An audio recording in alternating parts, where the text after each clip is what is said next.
Check 1, 2. Can anybody hear me?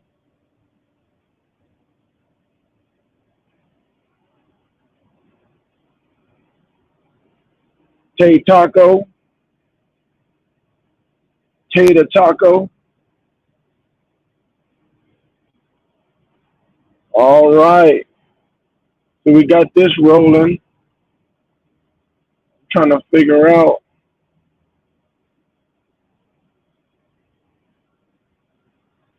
Okay, there we go. There we go. Posting a comment. Uh, uh,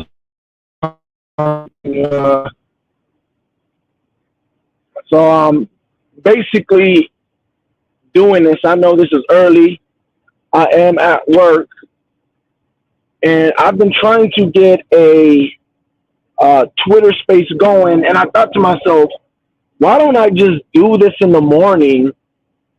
I can speak to Buck fans more, and it's the perfect opportunity to allow Buck fans to come in here and talk and give their opinions and do that stuff. So you see in the comment section, if you're watching from Twitter or Facebook, let me know. And you don't see the link to, you don't see the link to click and come in, let me know so I can. Matter of fact, let me see if I can. Let me see stream info. I might be able to do it here. Let's see. Edit, comment.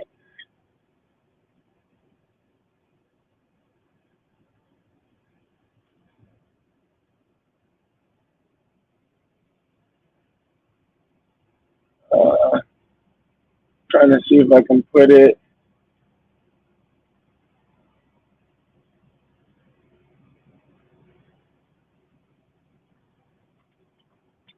Trying to put it in the. I can do it there.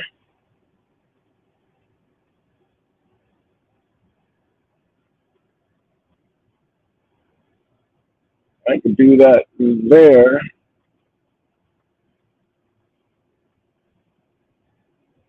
I can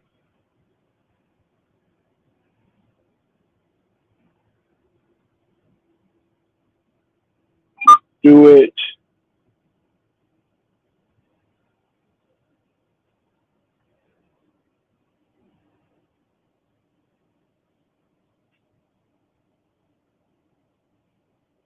here.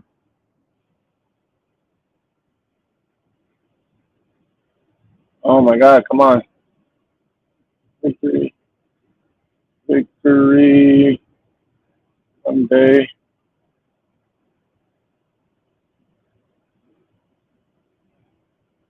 Save changes.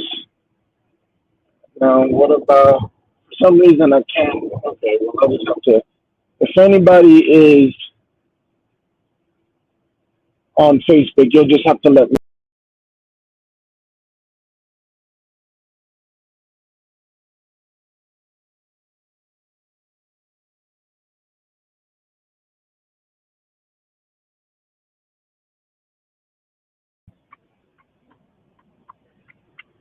All right. So, on Twitter and on YouTube, it's in the description. I put it in the comment section. Anybody wants to come in here, give their opinions, talk about Baker, talk about the defense, talk about Bowles, talk about Dave Canales, talk about the rest of the NFC South, talk about the rest of the schedule, whatever you want to talk about, come on in, come give your opinions, come chop it up, let's talk some Buccaneers football. I got a couple of hours to just talk, listen. You know, I think I just start doing this, but you know, I know you guys are in here. You guys will talk, so I figured I'd do that. I have the link. All you gotta do is click on the link. Come on in. It's Victory Monday. Come on in. Let's chop it up. Let's hear your complaints. Let's hear your victories. Let's hear whatever you want to talk about. Whatever you want to talk about. I see Alvin's in the building. What to do, Alvin? Uh, Taco 13 in the building. I see you. Everybody who's watching. I just want to get some opinions. How are we feeling that book thing? How are we feeling as the season goes? I'm seeing some things. I'm not really seeing. I was kind of hoping I'd see a lot more media attention, especially since Baker went off. And I'm not really seeing a lot of attention. I mean, they're just going, they're just browsing over the fact that Baker had a perfect quarterback rating against the Packers, and they're just going over the fact that the Bucs are kind of rolling right now. They're kind of rolling right now. So I would like to hear what you guys got to say about it. You know, I see Rock 813. Rock, what it do? Once again, the link. I don't know if you see the link to get in, but go ahead and click on that link so you can get in here and give your opinion. See what you talk about, whatever you guys want to talk about. I've had Bug fans ask me to open up the phone lines and stuff like that. Well, I mean, come on in, give your opinions, whatever you want to talk about, whatever you want to yell about, whatever you want to be happy about, be mad about. Come on in and talk. Let's get some Bucs conversation going. I sit there in spaces on Twitter, nobody in there, just waiting for Bucs fans to come in and talk. But on Twitter, they, I don't know, they really don't like talking football. They really don't like talking, period. They just like tweeting. So I said, you know what? I'm going to come on YouTube. So they're going to like to talk. Don't be scared. Don't be scared of your opinion. Come in. I see the link. Give me a minute in the break room. I got you. I got you. You guys come on in. I'm here just, like I said, I got a couple of hours to kill. I'm just here driving. So you guys can come in and give your opinions, you know.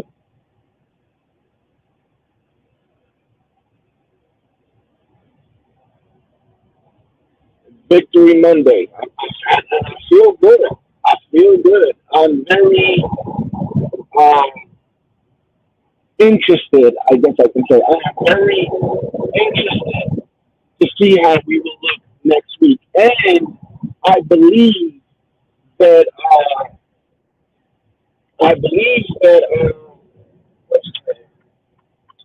Trevor Lawrence. I believe Trevor Lawrence is hurt, and we might see what's his name, CJ Beathard. We might see CJ Beathard next week when we play the Jags. So things are just falling into alignment. You know what I'm saying? So I'm very interested to see how this team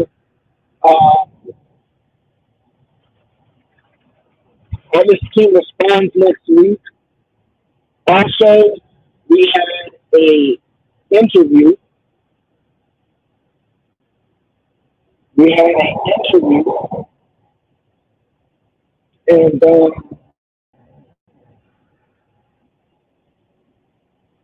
put this right.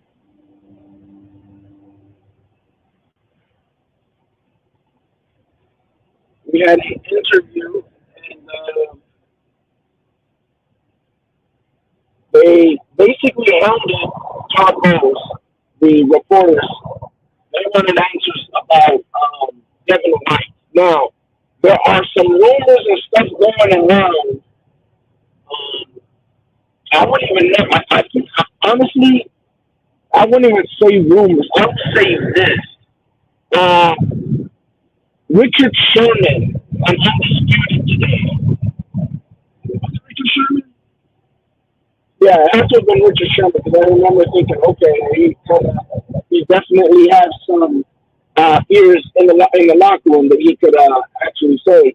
So Richard Sherman today in Undisputed talked about how, and Todd Bowles confirmed it. He confirmed this one part. Richard Sherman said that Todd Bowles was going to have Devin White was going to have Devin White come in rotation. In other words, KJ Britt was going to start the game, and they were going to bring in Devin White in rotation. And because of that, Devin White said, I'm not a rotation guy. I'm a starter, and I play the whole game. I'm not just some rotation guy. And because of that, he decided to say, you know what, I can't go today. Now, Todd Bowles did confirm that they were going to rotate, Devin White in the game yesterday. Obviously he did not confirm that Devin said, no, I don't want to be a rotation guy. He said that Devin White just came up to him and said, I can't go today. I'm not feeling it. I can't go today. Now, the reporters were trying to get that out of Todd Bowles. Todd Bowles was not stupid. Todd Bowles stood tall and talked about, he talked about, well, Devin White can go. Like, I understand he was practicing the whole week, but if a player tells you he can't go, there's nothing he can do. There's nothing we can do. Like, if he says he can't go, I can't make him get on the field, or we can't force anybody. He just says what it is. He says you can't go, then, you go to the next guy. And they tried to ask about, like, so what did you think? They asked Todd Bowles, like, when did you know? Why did you tell us that he was practicing? Why didn't you tell us that KJ Britt was going to start and that? And Todd Bowles was like, listen, when I get the information, I tell you guys. Like, I can't, if I didn't tell you, it's because I didn't have the information at the time. Right? That's just what it is. So that's the whole thing going on right now. I think that furthermore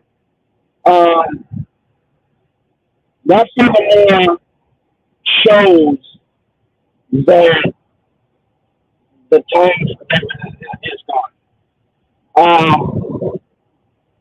I truly, in the heart of hearts, completely believe that is what happened.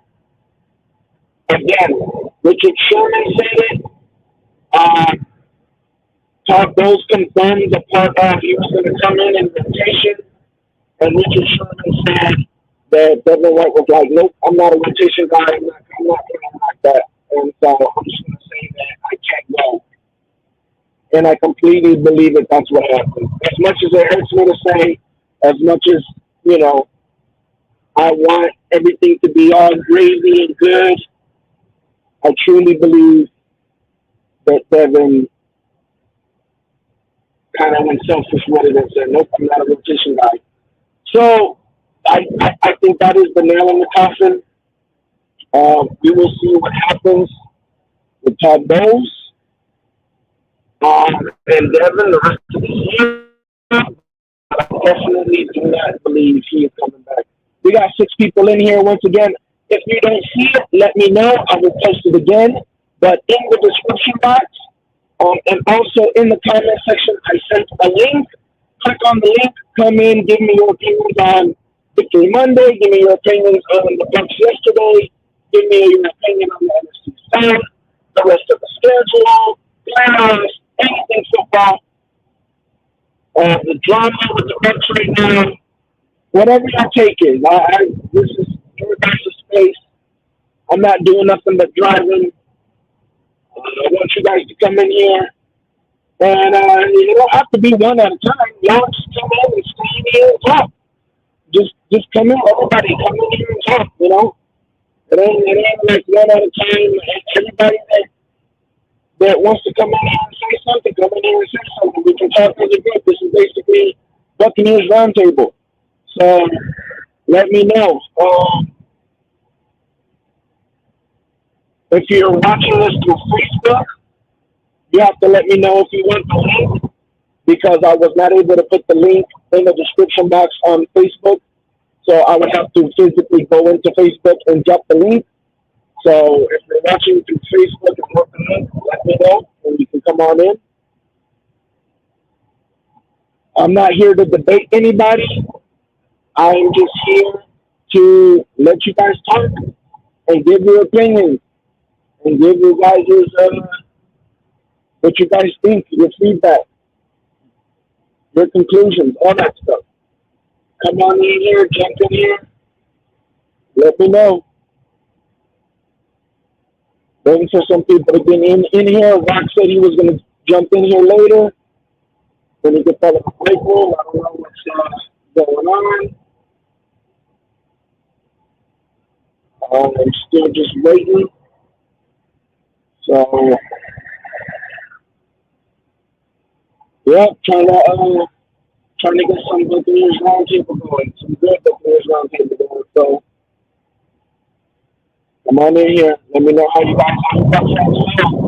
Victory Monday on a 3-game winning streak. Team is rolling right now. I mean, Todd Bowles, man. Dave Canales, man. I mean,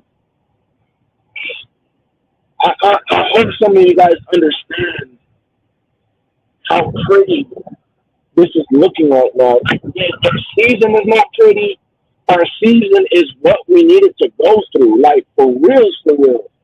Will Call, I see Will Call in the building. Mismanagement of S, I don't know what you're trying to say there. Should have moved right at start of season.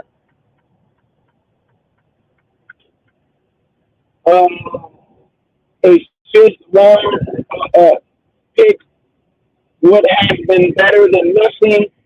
Now they will have the Keyshawn. Not exactly 100% sure what you're trying to say, real quick, but jump in. I don't know if you see the link.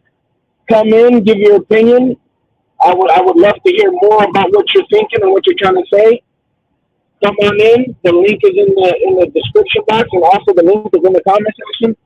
Jump in here. Come talk about it. Come talk about it. Everybody can come in at the same time. We can have a Buccaneers roundtable. Come in here and give your opinion. But Crazy is in the building. It's Spalding in the building. What it do, RTP? What it do? But Crazy, we are here once again. I'm just trying to get a roundtable. It's funny because I've been trying to get a Buccaneers roundtable on Twitter for a while now, and it just doesn't work. And then I thought to myself, this is literally what my subscribers on YouTube have been asking for. So why don't I just, instead of wasting my time, because Twitter people do not get on spaces, there's not enough Buck fans. So instead of wasting my time trying to get a Buck Twitter space going, I might as well just waste my time every Monday or every day. Shoot, that means I'll be able to stream every day on YouTube. And, if I'm doing this, I just come on here every day, see if anybody wants to talk, anybody wants to give their opinion. And I'll just start streaming every day, whether nobody's watching me or what. I'd rather waste my time on my own channel, streaming and seeing if somebody wants to come in here and give their opinion, because we're actually active on my channel, then waste time, on Twitter. So this is what I'm going to start doing from now on. So Buck Chat is up to my subscribers to jump in here every day, Monday through Friday. Around this time, I got nothing but time to kill while I drive. So I'm just going to start doing this, So, yeah. Matter of fact, I'll just call it Bucks Roundtable. And you guys know, when you see Bucks Roundtable, we're here. Your boy RTP is just driving. And here's what it is. You guys come in here, you chop it up, give your opinions, any questions, whatever you guys want to do and talk about. This is your guys' time. This is your guys' time. So I'm just waiting for some Buck fans to come in here. Don't be scared. Again, I'm not here to debate anybody. You know, I'll give my 2 cents here or there if I want. But this is for you guys to give your 2 cents. I want to know how you guys feel. I want to know what's going through your mind. You know, sometimes it's hard to give your opinions through a comment section. Come in here. You don't got to show your camera. You know what I'm saying? I'm not showing my camera. You know, I'm here just driving. You guys don't have to show your camera. You can turn your camera off. Come in here and just talk about what you guys want to talk about. Give your guys' opinion. You know. So this is for you guys. We had some kind of Devin White stuff go down today. I don't know if you guys know. I kind of talked about it a little bit earlier. If you guys still don't know, then go ahead and come in here, ask about it. We can talk about the Devin White situation that's going on right now. That's happening. We had a press conference today. So once again, this is for you guys. Click on the link, and again, if you're on Facebook, you gotta let me know that you're on Facebook and you need the link. That way, I can go on Facebook and send you guys the link because that's the only people that don't have the link to jump in here to come in here. So YouTube, if you're on YouTube, click on the link. Come in here. Again, it doesn't have to be one-on-one. Everybody can get in here. We can have about 8 people in here at a time, I think, maybe 10. I forgot what the limit is. Jump on in. Let's have some Buccaneers talk, man. Let's have a Buccaneer roundtable. I know you guys been calling for it for a while. So come on in here and come get your opinions, man. Let's all just have that water cooler talk, you know, that Buccaneers water cooler talk. Click on the link. And or just hang out. You ain't gotta just come click on the link and just hang out. Man. Just hang out. Just come in and chill. See and let's see how it goes. Let's see how it goes. Come on in. Don't be shy. Don't be shy. Don't be shy. What a game by the Bucs. Victory Monday. Victory Monday. I really should change it to Buccaneers Roundtable, but I'll do that next time. Now you guys know when you see Buccaneers Roundtable, come in here. It's for everybody to come in here. Everybody click the link and get in here.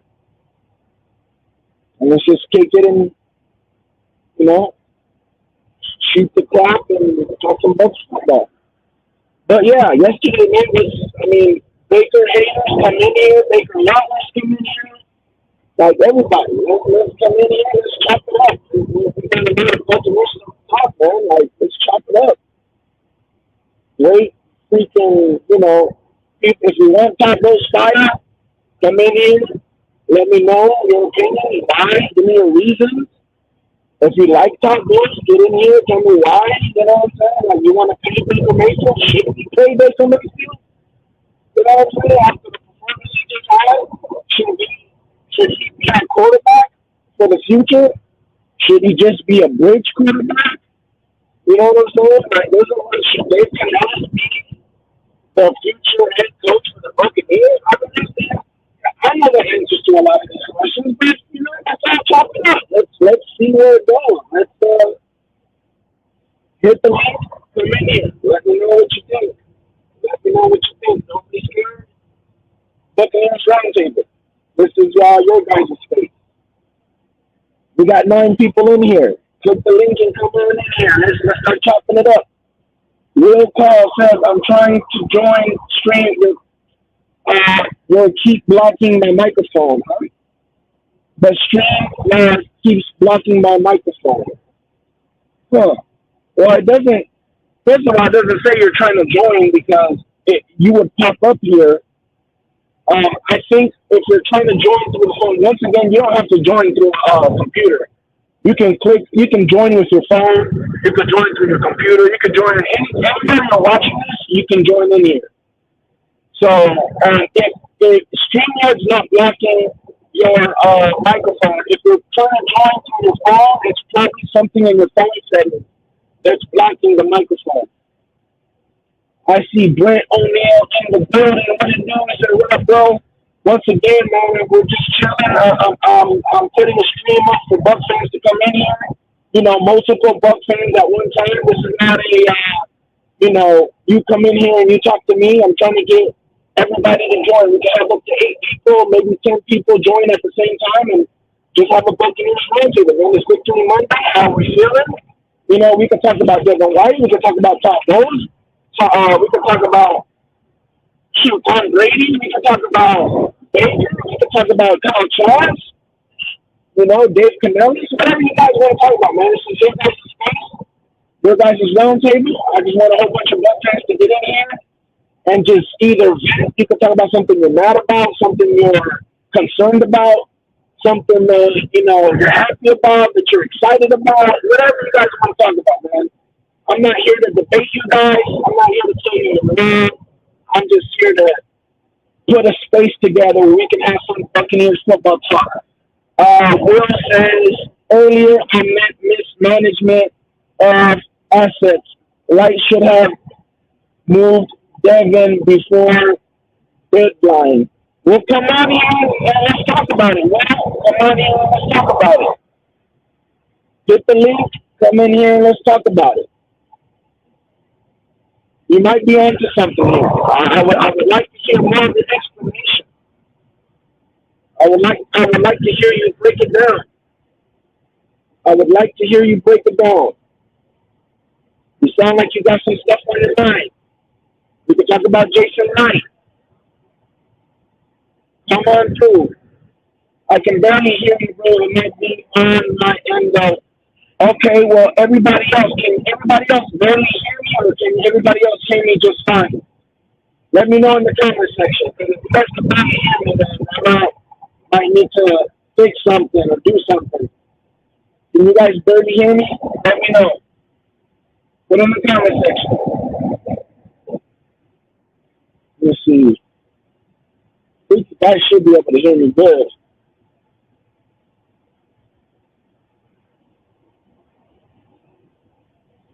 Let me know in the comment section, guys. Brent says he can barely hear me. Is that just him or is that everybody?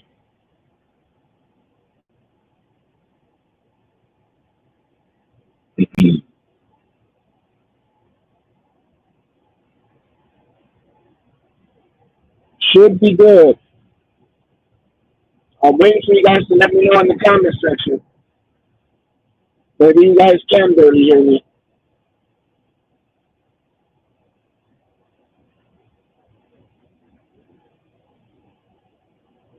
Anybody? Can anybody? We got 8 people watching. Nobody can give me a heads up. I mean, by the looks of it, it looks like I'm loud. Like, you should be able to hear me. Like, I'm seeing my thing like light up loud, like it's loud. And when I'm not talking, it goes down like it's quiet. So you should be able to hear me pretty good. But I need some confirmation from my people in the comment section.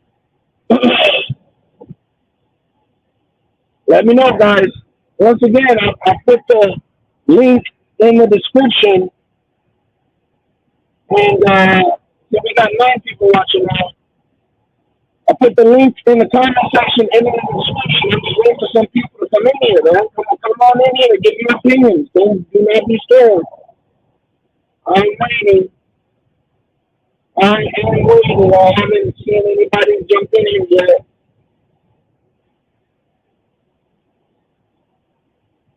Okay, he says he's in a place where the signal is bad. I'm hoping it's where you're at because, again, I am on the road, but it does look like it's loud. And when I join other people's, stream on, then I'm able to run it still. Like, people are still able to hear me pretty good. So, definitely it's just your signal. You might need to get to a better spot. And, low key, wondering why no one letting me know. I mean, didn't hear me enough to talk back to me and reply to me. So anybody else should be able to reply and let me know that signal is bad, or if it's just you. I'm wondering why I got 9 people watching, but nobody is replying to me. Once again, I'm putting the link out there, but no one is clicking on the link. I'm really trying to send you savvy here, guys. Where the Bucs fans at? We got a victory Monday. I want to hear some people, man. We got a freaking victory Monday coming up with, and it's not just a normal victory Monday, which that's the whole spiel. It's not a normal victory Monday. This was a huge win. Like, not only was the game big and the win, we did it. Like, we how like so I kept Baker needed a few levels, right? We saw it. I don't think there was another level that could be reached.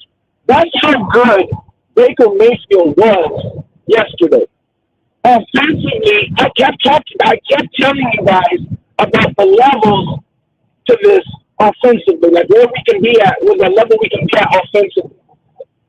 I told you guys where we're at. There's still 2 levels to be untapped. There's still 2 levels to be untapped. One of those levels has to be our, coach in our run game. We've reached that level with the run game where, okay, this is actually a factor now. And Baker Mayfield reached that last level. Now, I'm not saying that that's what Baker's at right now, but I am telling you at the height that Baker played yesterday, that was our final form. Oh, we heard someone has joined. Hold on. Let me see. All right, there we go.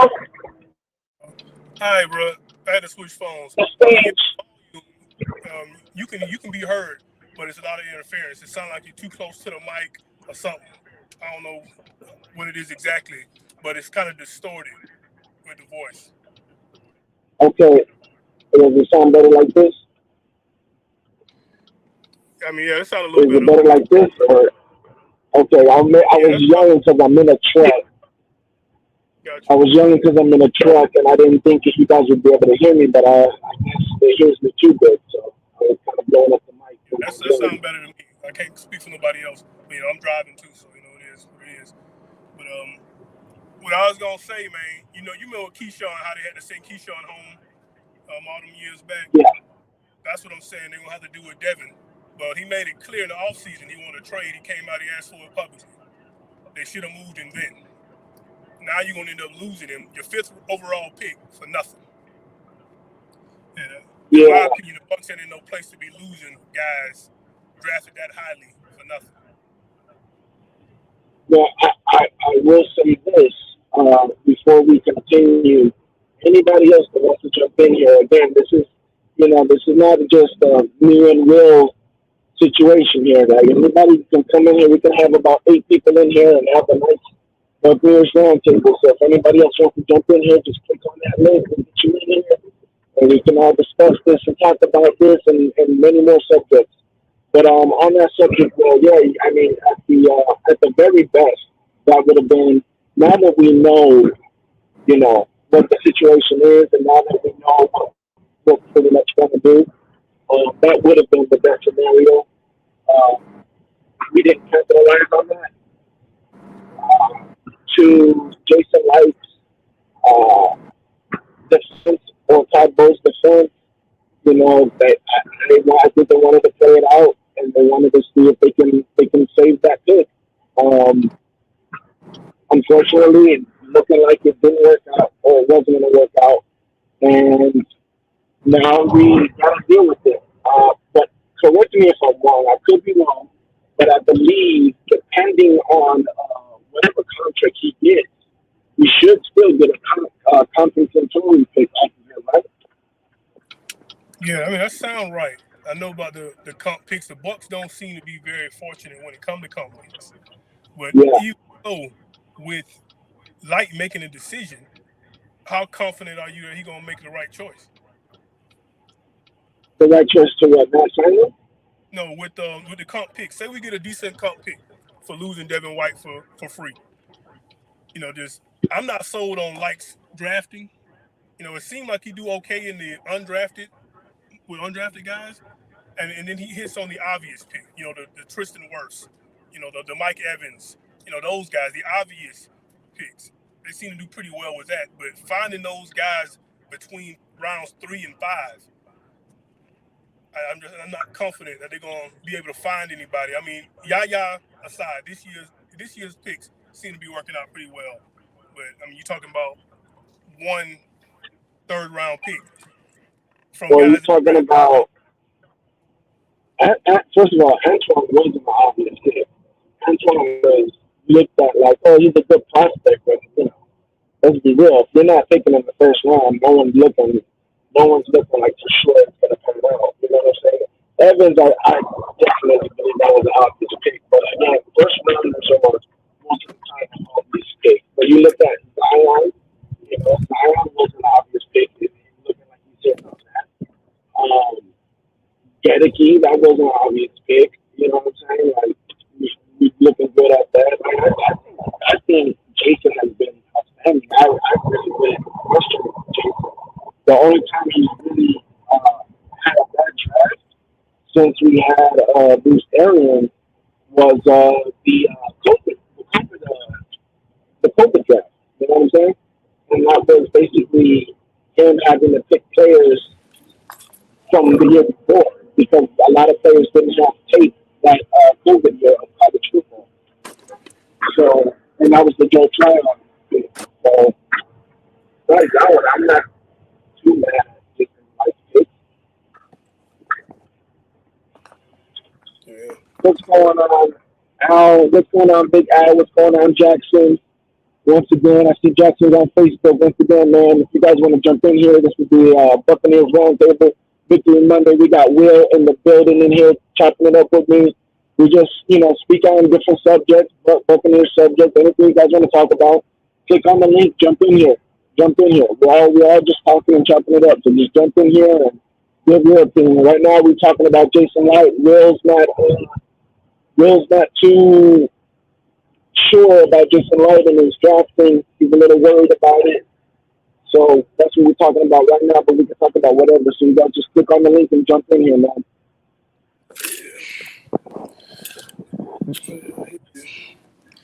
But on I mean, like I say, it is Victory Monday. I'm liking what I see out of Canales. The offense, I mean, one game, but the run game had been improving the last few weeks. And the offense just seemed like everything was clicking Sunday. So, I mean, the Canales Bowles connection seemed like it's working, man. I feel good about the team going forward, Baker aside. But, I mean, not no slight to Baker. He did have a good game Sunday, had a great game Sunday. But, Yeah, awesome. We've been watching, and you know how I feel about Baker, but no one can deny what he did this year. It was, like I was saying earlier, maybe people can hear me because I was yelling it, but there's levels to the offense, and I honestly believe that we hit every level that we could possibly hit. I mean, Baker was at the best that he could be. Several weapons were getting touches. The run game was going. Run game finished the game for us. I mean, the play calling by Dave Canales, it was the definition of all cylinders. Like that was the definition of that. Someone brought it up. Who was it? It was some dude. I don't know if he's a news guy for Temple, but he put a video up on Twitter because they're talking about the game a little bit. Where like the news will have like a little breakdown of the sports team or whatever, and then he said something on there that I was like, man, I completely forgot about that. He was talking about how he was saying that the team that he's experienced with Seattle, that the team will have a game where everybody will realize we got it. We got it. We get it. This is it. And this might have been that game. Now, again, I don't know how Baker's going to react next week. I don't know how he's going to play next week. The team, I think we can say that this game yesterday was that game where everybody was like, yep, we got it. We clicked. Like, this is it. We're figuring it out. It was a huge thing. I mean, so I agree with you. I'm wondering how much does yesterday's game have to do with Devin's being inactive? Is he a locker room problem? As far as So, verbally. did you hear what I was talking about about him not being active? Yeah, I mean, like I said, I can hear majority of what you're saying, but like I say, your volume still isn't great, man. It's still Okay, so let me say it again, because again, like you said, I was yelling it, so it probably was cutting off a lot. So let me break this down for everybody that's watching here. Once again, this is a Buccaneers Roundtable. Anybody that wants to jump in here, click on the link. Come on in. Come to me and Will are talking. Come on in. Join the conversation, guys. Facebook, Twitter, YouTube. Just click on the link. If you don't see the link, let me know. I'll get you the link so you can join in here. What I was saying earlier was that on Undisputed, Richard Sherman, we know Richard Sherman, he was with us 2 years ago or last year. He had said two things. He said that Devin White was supposed to play in rotation.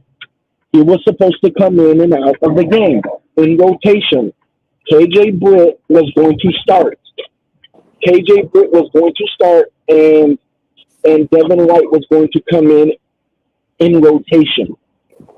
Todd Bowles in today's press conference confirmed that. He confirmed that Devin White was going to be in rotation, come in rotation. Richard Sherman then proceeds to say that Devin White was saying that I'm not a rotation guy. I'm a starter. I don't come in here in rotation. I'm a starter. I come in the game. I finish the game. I'm a starter. So then he decided to say that hey, I can't go today. He told Todd Bowles, I can't go today. Todd Bowles confirmed that part that he said, he came up to me and told me he can't go today. So, I can't make him play if he says he can't go. He's not feeling good or he doesn't feel it.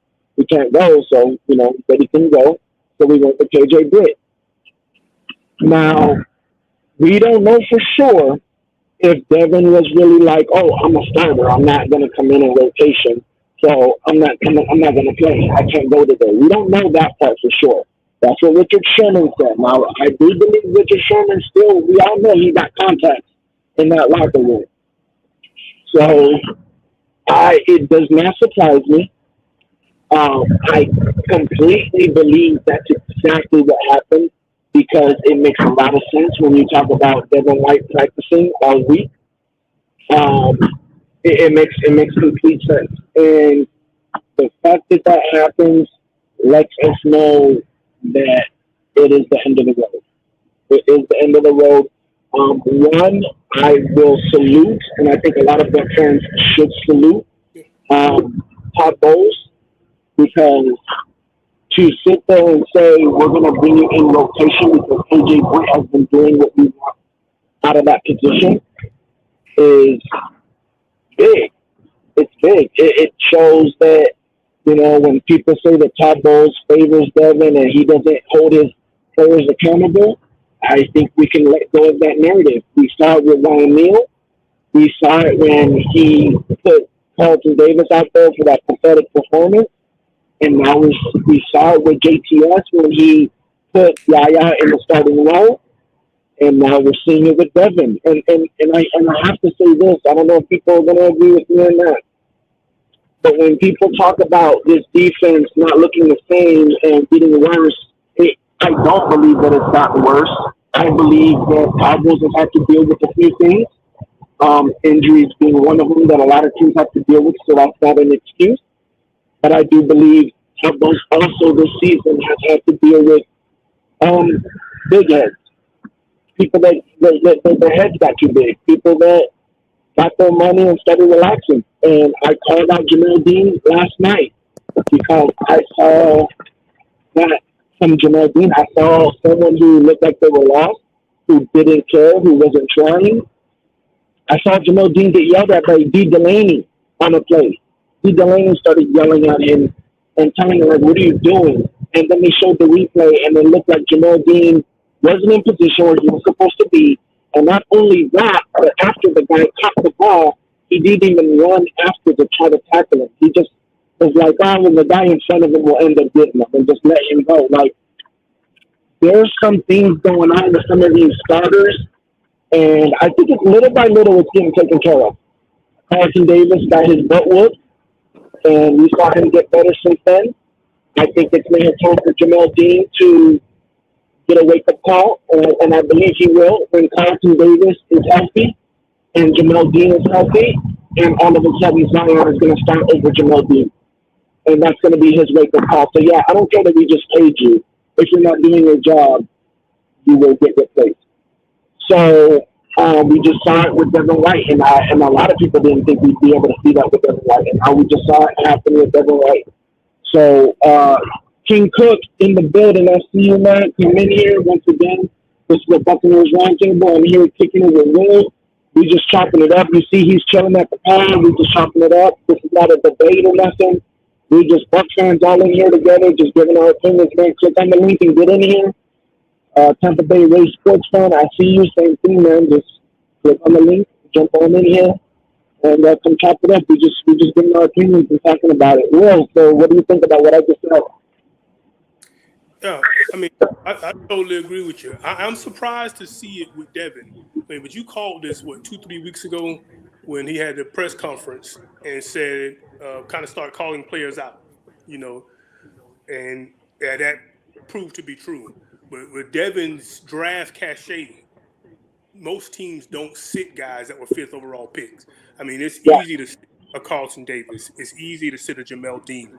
These guys weren't high draft picks, 2nd, 3rd rounders, what have you, not to cut you off, but especially when we were forced to play the backup and the backup showed, talking about Zion, the backup showed he can start. It's easy to do that. You know what I'm saying? Devin, it was way harder because you don't know what you have after Devin. But again, forced to show the backup, and KJ Britt was like, okay, we can do this with KJ Britt. But yeah, I agree. Yeah. I mean, I've been watching the all 22s, and Devin's been playing poorly. I mean, I've never been a Devin White fan. You've seen me in the comment section. I know you like Devin, what he did. I've never been happy with his play. Yes, he has splash plays, sacks here and there, those things. But he lacks so much as an all-around linebacker when you compare him to like a Roquan Smith or Fred Warner, big money linebackers. Devin's just not that. He's just not those guys. I don't know if he would have been better used here in a Michael Parsons type of role, coming off the edge, but against the run, the high tackling that he always has done, he's just not my type of linebacker. But he did help us win a Super Bowl, so kudos. I'll always give him his props for that. But of course, for me, fill the run lanes Sunday, be where he's supposed to be. Obviously, KJ is not a special athlete, but he gives you 100%. He shuts his mouth, he does his role, and he's where he's supposed to be when he's supposed to be. I agree. I see having some technical difficulties over there. Maybe it's the internet or maybe it's me, but I agree. My whole thing with Devin, because I don't know if you were around on my old channel, my Real Talk Chaos channel. When we were going to draft Devin, I didn't want to draft Devin. I wanted Devin, I wanted the other Devin. There's 2 Devins in that draft. There was Devin White, and then there was, I remember the other Devin. But I believe he's with the Steelers right now. I could be wrong, but I wanted the other Devin. I didn't want Devin because all I saw was pure talent. Like all I saw was athleticism, pure athleticism, the speed, the strength, the acceleration. I didn't see fundamentals, and that's why I didn't want Devin. When we got Devin, his play on the field, and that was the other thing, is I thought his athleticism would be minimized because once you get in the NFL, there's a lot of guys that are fast like that. There's a lot of guys that are strong or whatever. But once we had him on the field, that's when he became special to me in the NFL because I was like, man, like there isn't other guys like this in the field. Like there isn't other linebackers like this guy. Like, the speed, the acceleration, like he's still standing out. And that's why I got so hooked to him. And I'm pretty sure it's the same thing with Bowles, where he's like, this guy blitzing him is just, it's different. It's on another level. It's something that we have that the other people don't have. When we can blitz this guy, when he can chase this guy, chase this running back down, and the speed, you would think that it would translate into the covering and covering people. And that's why I held on to him for so long. I'm pretty sure that's the same reason why Bowles held on to him for so long, because of that factor of if we can just get him to understand coverage, if we can just get him to understand offenses and how they try to attack him and stuff like that, this guy would be the best inside linebacker in the league. You know, mix that in with his blitzing and his athleticism, this guy would be unstoppable. But it never happened. And then you have the whole, if we're not rolling, all of a sudden he starts giving up on plays and stuff like that. Because we're not like, if you're going to be a leader, if you're going to be the guy for us, you cannot have that attitude. You have to play for 60 minutes no matter what's going on. So there was just too many things. And then the immaturity of, oh, I want to trade. I didn't get my money. I want to trade. It was a lot of things. And even with all of that, again, the ability that he has was just so special to me. We have another guy in here. It was just so special to me that I just, hold on. Is he in here? See him here. I don't know.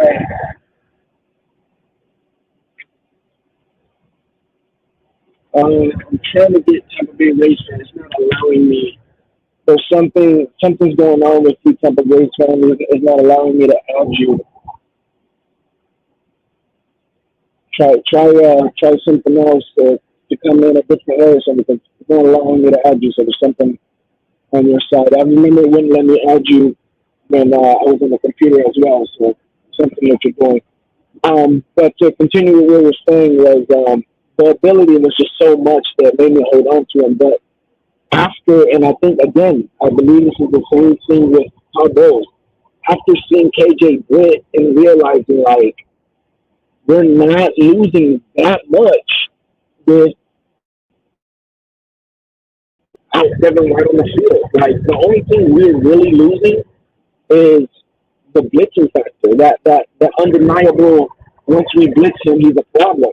Now, when we play the Saints, we might feel a little different. We might feel the okay. This is why we needed Devin White. When we play the Saints and play Alvin Kamara, we might feel it a little bit more there. But what KJ Britt has done for us, I think, really made me feel a lot more comfortable with letting go of Devin White. And I think they did the same thing with Todd Bowles. And I think they're seeing it by the Todd Bowles. Not only just putting him in a rotation, it's such a smack to the butt. You know what I'm saying? It's such a disciplinary move to be like, no, you're going to be in rotation. Like, that was crazy.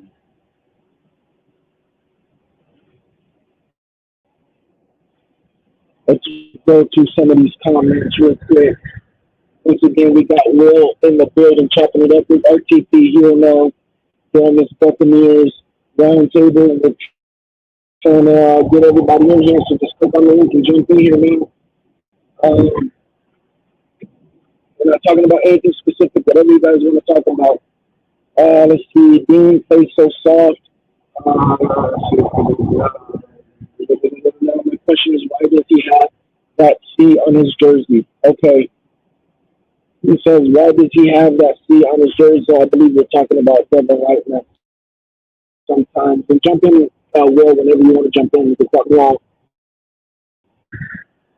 Listen, sometimes it's already determined. He's already there.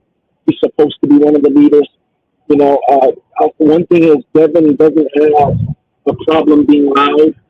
Devin doesn't have a problem believing he should be the leader. We've seen it from the beginning.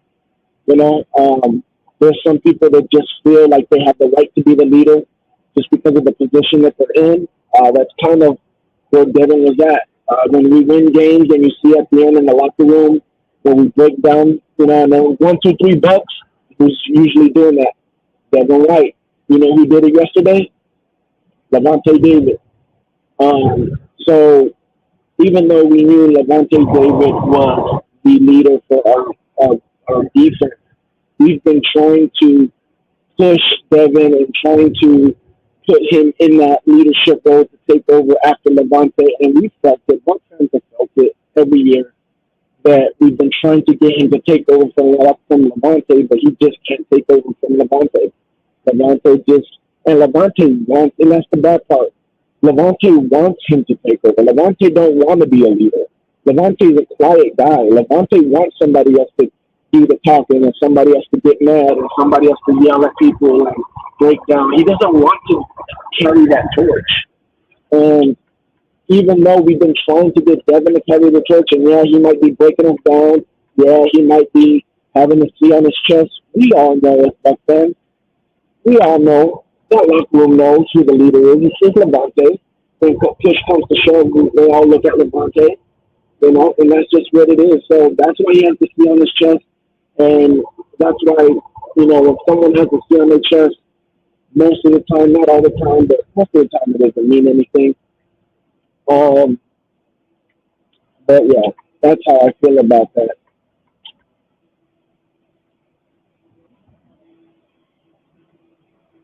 Devin ain't hurt. He in his feelings. That's what's going on. Being plays soft uh, and timid. We need to get rid of him. Zion has stepped up big for us. Now we know Dean doesn't play soft and timid, but he has been playing soft and timid. And I don't know if it's I got the bag, so it is what it is. I'm good to go, or if he's scared to get hurt. No, I don't know what it is, but he has not played good. He has, and I really don't ever talk about anybody's money ever, but he has really made me feel like at this point, like man, I wish we never gave him the bag. Like why? Like this is the effort you give us after that. Like it's just not good. Um, it's good, fam. Great win yesterday. Our young boys stepping up big. Yep, KJ Britt wants that spot for good, and his play is showing us. Now, I don't know if we're going to keep him starting. I don't know if he's going to stay a starter for us. But what do you think, Will? You think he'll be starting for us next year, or do you think we draft somebody? I think you're muted, Will. Will, I can't hear you. I think you're muted. Check to see if you're muted. I don't know if you're muted or not.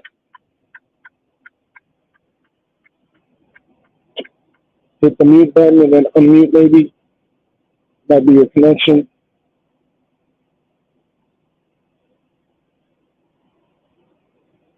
Let me see.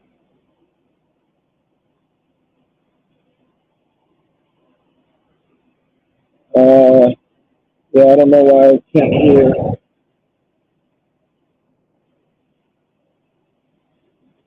Unmute. Try to talk, Will. Now, is it me or can you guys hear me? Tony Lee, what up? Everybody is with you. Will, try dropping out and then coming back up. Maybe that'll work. What up, Tony Lee? What up, OG? Listen, we are having a Buccaneers roundtable, man. Anybody that wants to come in here and talk, come in here all at one time. We're all in here just chopping it up, talking some Bucs football, man. Click on the link. Come give your opinions. Come talk to whatever you want to talk about. Whatever you want to talk about. Baker, Todd Bowles, Camillus, Tom Brady, Cal Trash, whatever you want. I don't care. Whatever you guys want to talk about, man. We're just giving our opinions and talking some Bucs football. Come on in, guys. Click on the link. Click on the link. Waiting for Will to come back in here. There we go. Let's see at the stage. Go ahead and talk, Will. I don't know if you can hear me. Yeah, we can hear you. You good. No, still can't hear me? Yeah. Okay, it sounds like it's working a little better. Maybe. Well, hell, I don't know if you can hear me. If I answer that question, though, I think they're going to bring in competition at linebacker. You know, I mean, you got to bring in competition everywhere if you can. But maybe cross training Dennis. I know he's a primary backup. But if we could get two cerebral guys like that on the field at the same time at linebacker, who knows what Levante going to have left next year. But shit, he look good right now. So if they can get Dennis and Levante next year, if he can beat out Britt, you might be looking at something. Say that last part again. If you can be and try muting your camera. That might give you better connection because when you use your camera, it uses up more internet. There you go. There you go. Now, what were you saying? You're saying that last part about who beating out who? Yeah. If I know, I want to see Dennis out there. I know he's Levante's primary backup, but if he can cross train him to play the other inside linebacker role, and you can get an elder Levante and Savasier Dennis on the field at the same time, I think they'd have that linebacker role locked up in the middle of at least another season. I think David's going to come back at least one more year. Well, I hope he'll come back at least one more year. Yep, that would be the best scenario. That would be the best scenario. And here's the thing. I think it's perfect timing because the reason why, like you said, this is the thing. Most Bucs fans don't know that Levante's role is different than Devin, right?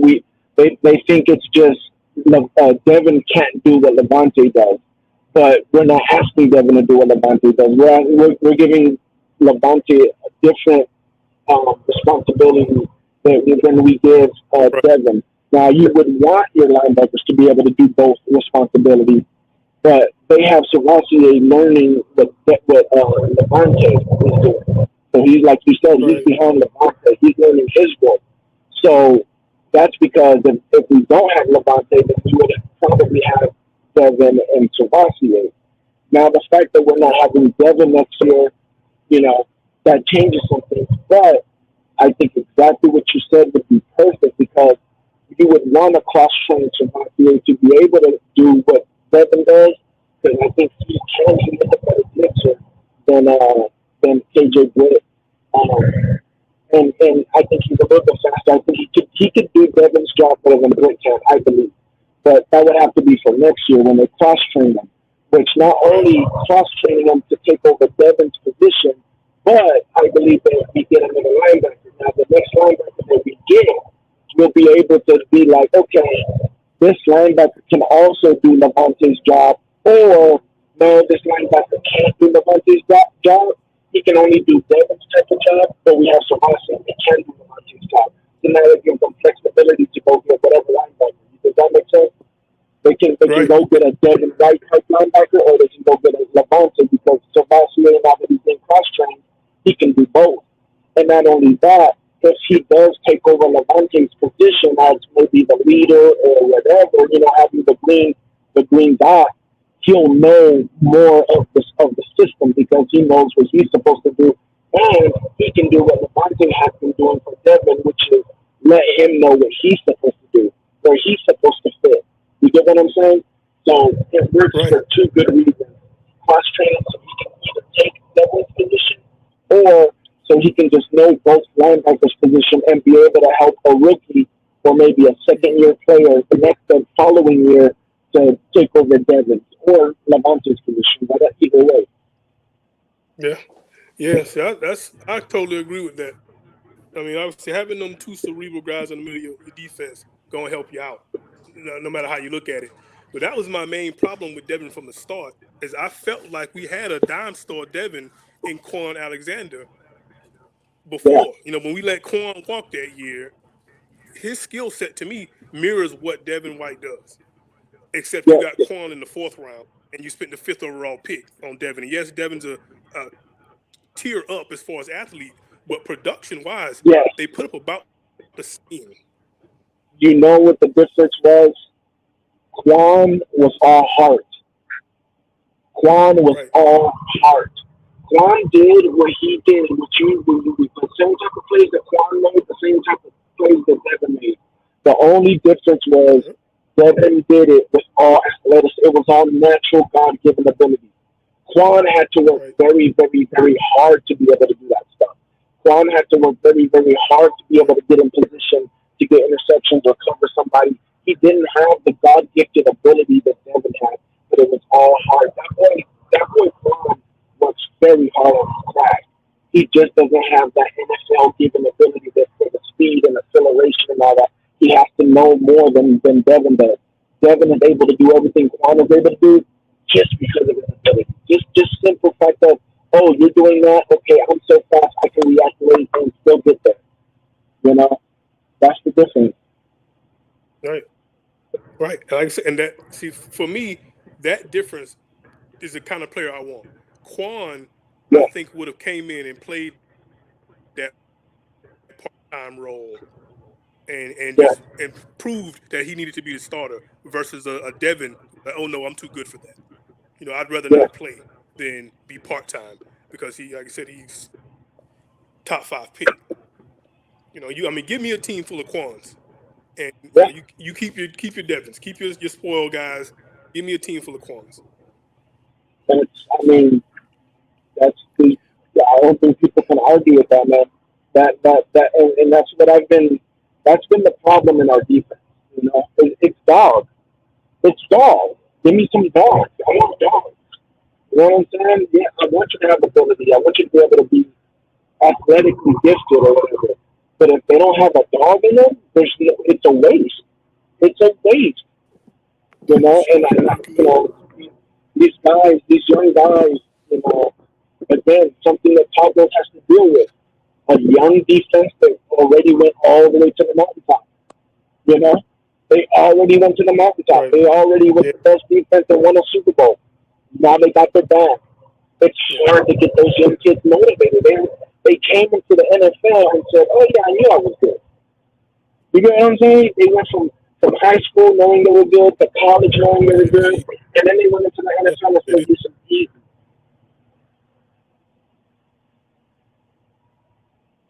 Yeah, it's easy. You're right. I mean, you're right about that. The only one that's shown to be able to do both was Winfield, but he's a NFL kid, so he's used to Exactly. the big stage. He's used to. He has a legacy to protect. He has a legacy to chase. You know what I'm saying? He never. His thing wasn't. Him growing up was never. One day I want to win the Super Bowl. His thing was one day I want to be better than my dad. That's different. That's different. That's something else he's chasing. The Super Bowl was that's great, but I'm chasing my dad's legacy. My dad was this type of caliber player. As a career, he was this type of player. Not just 1 year or whatever. He's chasing legacy. That's different, bro. That's different. So I can see, and like you said, a pro's pro. His dad was a pro. He's a kid's pro. So you best believe once he gets the bag, not only is he still chasing legacy, but he's gonna be the same. He was raised to be like that. He was raised to be good in the NFL, not just for a year, not just to get the bag. He always saw himself being an all pro in the NFL. one day I'm gonna be an all pro and that's it. No, no. This is who I am. This is my legacy. And I'm building a legacy. So at the end, I can try to be a Hall of Famer. You know. Then you got Jamel Dean. I explained this last time. You got Jamel Dean, where it's like he thought he wasn't even going to be in the NFL. The doctors told him, "You're not your knee and this now, or you're not going to be able to play long in the NFL." Oh, I got in the NFL. Oh, I became a starter. Oh, I won a Super Bowl. Oh, I got the bag. You don't need anything else, man. He's good. Yeah, He man. never thought he'd be there. Yeah. Yeah, yeah. So that's another move they're gonna have to get up out of the Jamel Dean. And I was a Jamel Dean guy. I ain't gonna lie to you. I was kind of happy when they signed him. Oh yeah, I always felt he was better than Carlton Davis, but yep. he just saying he's showing that he ain't it. He's proving that McCullum need to be on the field. I want McCullum 7th round pick, but I feel more comfortable with Zion out there than Jamel Dean. So McCollum so out of obviously they're everybody. demonstrating that. So the team gonna head in that direction. But I'm gonna Yeah, yeah. yeah. McCollum out of everybody has shown he literally could be the best corner easily. He has the speed. He Yeah, has the length. He has the awareness. You know, he has that Antoine Winfield. I don't panic when the ball's in the air. I might actually go get it. He's shown all that. You know, Carlton yeah, has the confidence, but he don't have the ball skills. If the ball's in the air, he's probably not going to pick it. You know, every once in a while he might panic. You know, Jamal, he got the length, he got the speed, he got the ability. He kind of has the ball skills, but every once in a while, you know, Zion has it all. right. Zion has it all he needs to do is continue to build on his confidence. He's going to be a problem. He's going to be one of those corners that you don't want to risk throwing at because he just Yeah, might pick it off. yeah. I want to say come out of the draft, he had like the highest athletic profile of any cornerback like ever, as far as his testing Yeah, numbers for Zion. yeah, Like short yeah. shuttle and all those Zion was drills, up there. he had the highest percentile like ever. And Yeah, he was up there. He was up there. And again, you get someone like that to Todd Bowles and let Todd Bowles develop that kid, not rush him, but play on the field, build his confidence, get him to understand the game, get him to feel like the game's not too big. You got something. You know, you got something there. Once again, everybody in the building, we got 9 people watching. Everybody in the building, we got 9 people watching. It's just a Buccaneers roundtable, man. We just got some Bucks in the building. I see CPG in the building. If you want to get in here and talk about that victory Monday for the Panthers, you know what I'm saying? You're an honorary Bucks fan. Come on in because you did your job and beat the Falcons. Shout out to the Panthers out there. So CPG, you know, you can hit that link. Come on in here. Uh, Anybody, man, just come on in here and just chop it up. Just gotta get a Buccaneers roundtable. Victory Monday morning. Come on in here, hit the link and jump in there. You know, just chopping it up, shooting the, you know, shooting the crap. You know, try not to cuss, but yeah, man. Um, so, Will, how do you feel about Todd as far as the head coach?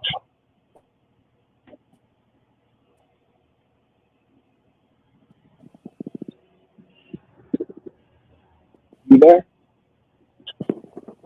so you talking about Bowles? Yeah, how you feel about Bowles? No, the head coach? Yep. Yeah, I can hear you. You can't hear me? You know, done it again. I hear you.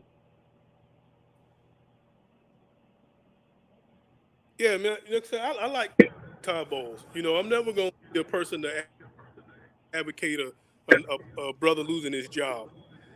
And I think he needed to make that attitude change that he did, mid season. Like I said, when you call it out, he need to start calling players out publicly. And he needed to do that. And I think we're seeing a change from that.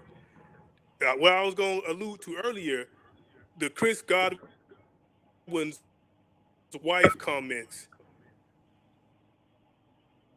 All of a sudden now Chris Godwin's targeted 10 times a game. Apparently that's unlocking the offense. But is Todd Bowles them feeding into that public backlash because the wife got on Twitter or whatever and said, "Oh, my husband," etc. You know what I'm talking about. Yeah. I don't want a coach that can get, pushed in a direction by what somebody say on social media, and I can't. It's hard to believe that's been targeted 10 times a game, which it appears to be for the better of the team.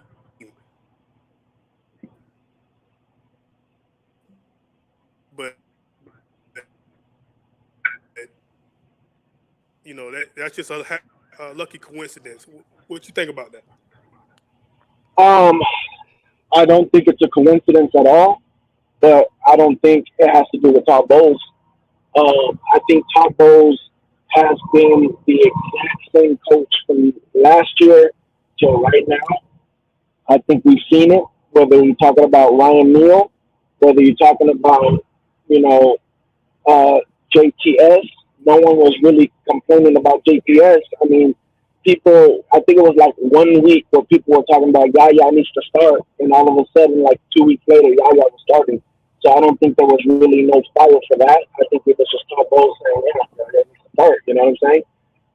I think, like I was saying, I don't think there was any coincidence, but I think that had to do with Baker. I think the coincidence was with Baker. I think Baker was starting to feel the heat. I think Dave Canellis was giving them the heat as well. The whole thing with Todd Bowles and what Todd Bowles was saying to the media about Chris Godwin, I don't think that was Todd Bowles trying to throw him under the bus or anything like that. I think that was Todd Bowles trying to protect Chris from the media. I think he was talking. I think Chris Godwin's wife didn't understand what Todd Bowles was trying to do. I think Chris Godwin's wife thinks Todd Bowles was trying to come up with excuses of why Chris Godwin wasn't getting the ball to say, like, Chris Godwin's not good. But Todd Bowles was coming up with excuses so people wouldn't come after Chris Godwin. Like, why isn't Chris Godwin good in the system? Or, like, for instance, people were saying, oh, yeah, see, he had this game because we need Chris Godwin in the slot. Chris Godwin can't be an outside wide receiver. That's false narrative, right? Chris Godwin does not need to be in the slot to be effective. Chris Godwin does need to be in the slot for Baker Mayfield to be able to hit Chris Godwin. Chris Godwin is not, Baker Mayfield is not good with throwing out routes and corner routes on the outside receiver. He's not. He needs more room.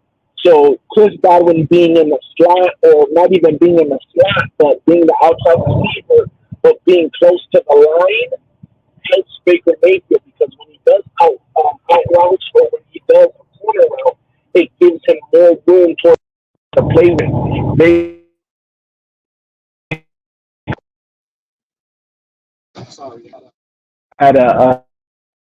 Baker cannot throw the outside route or that corner route when the wide receiver is all the way wide out. It's very difficult for him to do it. Even with Mike Evans, it's difficult for him to do it. So I don't know if it just happened to be coincidence or if Dave Canellis has figured that out. But with Chris Godwin either being in the slot or Chris Godwin just being close to the line, giving him more room towards the sideline, more space towards the sideline, it allows Baker Mayfield to be able to hit Chris Godwin more. So the problem was Baker the whole time. It wasn't Dave Canellis in the play calling. It wasn't Dave Canellis in the play design. It was Baker Mayfield in the routes that we were asking Baker Mayfield to hit with Chris Godwin. And the fact that Chris Godwin was on the outside wasn't that Chris Godwin can't run routes or can't be this guy on the outside and he needs to be in the slot. It's the fact that Baker Mayfield can't use Chris Godwin when he's on the outside because those routes are harder for Baker Mayfield to hit. So when they put Chris in closer to the line or in the slot, the routes that he's running there, Baker feels a lot more calmer. It's a lot easier, a lot more room for Baker to hit Chris. And I just think that either Dave Canellis figured that out, we'll find out next week, or it just, happened to be one of those games where we got Chris in the slot a lot more. And even when he wasn't in the slot, he was close up to the line. So we'll see next week. We'll see if that was, Dave Canellis figuring that out about Baker, or if it just happened to be one of those games where it just was everything was good for Baker. But I think the only person that felt the fire from Chris Godwin's wife was Baker. And the other thing that I noticed that week when we were going through all that was that they had asked, one of the reporters had asked Chris Godwin, how's the vibes between you and Dave Canellis, after your wife, said all that stuff. And he goes, I have no malice towards Dave Canellis. I'm fine with Dave Canellis. The vibes are good with me and with Coach Bowles, and everything is fine with me and Baker. And I'm thinking, like, why did he even say Baker? No one was talking about the quarterback, but he brought up Baker because he knows that's the problem. That was the reason why he's not getting the ball. That's the reason why his play has gone down was because of Baker. So I think Baker was the one that was feeling the fire. Because in that room, again, we're not the only ones to go through all 22. You know what I'm saying? The wide receivers, the quarterbacks, they're going through all 22. There's no way that you can sit there and tell me that Baker's not, hearing it. Like, hey, he's open. Hey, you got to hit him better timing right here. Hey, you got to make that throw. Like, there's no way that he's not hearing that week after week after week. There's no way that Chris Godwin and the rest of the wide receivers in the wide receiver room are seeing Baker, bad timing or not being able to hit the corner route or not being able to hit the out route and just like feel like, man, I'm doing my job, but quarterback's not doing his job. And you're like, so they're feeling that pressure. They know what the problem is. So I think it was more on Baker than anything. I think Todd Bowles has said it. Dave has said it. Byron said it last year. Bruce Arians said it when Bruce Arians was the head coach. Like, Todd is going to do the defense, and Todd is going to allow the OC to do the OC stuff. Todd is not in there telling Dave Canellis, hey, abandon the run. Hey, stop trying to do this. It's not working. Todd is allowing Dave to work it out and do his offense. Go ahead, Will.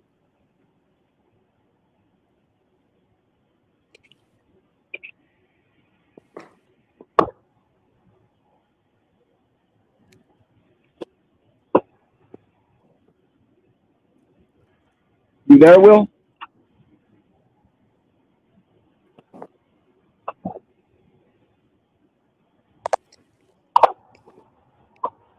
Hello? Canales do it all. Are you? How are you listening to me? I feel like there's a long delay. Can you hear me, Will? And see, that's the scary part. Is we know that they watch all 22 as well. So if you can see the limitations that Baker has, why are they continuously putting him out there Sunday after Sunday and not even giving Trask a look? Yeah, yeah, I can hear you. Yeah, I think you're I listening to think it's me a through delay though. YouTube or something. So you gotta listen to me through the StreamYard where you're talking to me because Yeah, it's tripping I think again. you're listening to me through YouTube.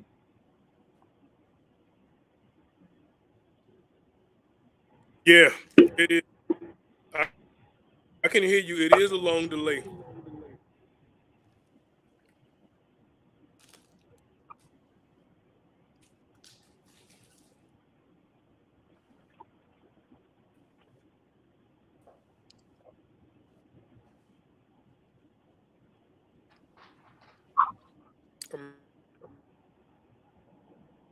Yeah, so I think it was listening to me through YouTube or something, because there shouldn't be a delay. He had to have been listening through YouTube.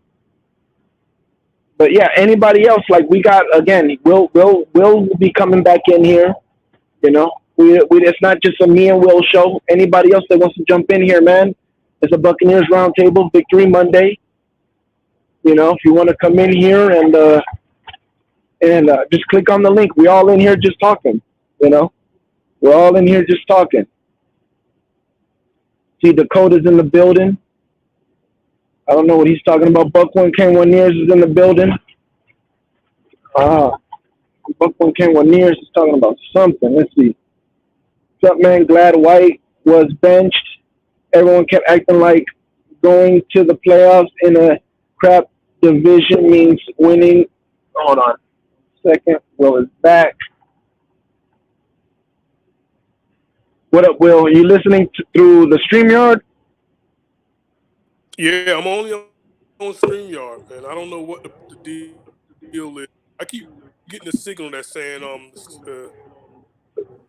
the signal strength is poor, but I'm on Wi-Fi at the house, and my Wi-Fi signal says full. So, but you're right, You might Will. want It to. is a long delay. I say I don't You know how might well want you're to hearing me now, try. but I Yeah, I totally hear you. agree with you with Try just your phone. Try just your phone. Like get off of Wi-Fi and just see if your phone internet works better.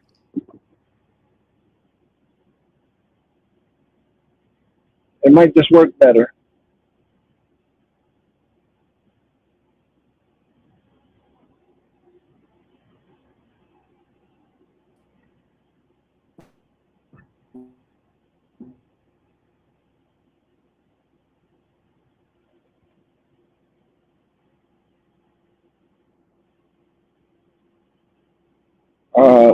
Just jump in whenever you can, Will. The vision, culture, it doesn't what you do before the playoffs creates a winning culture. Yes, agreed. Like in 2020, the playoffs didn't create a winning culture. It's what they did prior to the playoffs, like cutting Hargreaves, like holding players accountable, like in the Bears game. Yes, agreed. Buck one came on yours. You want to jump in here, man? Just click on the link. We got all these people. Just jump in here if you want, guys. Did you get off your Wi-Fi, Will?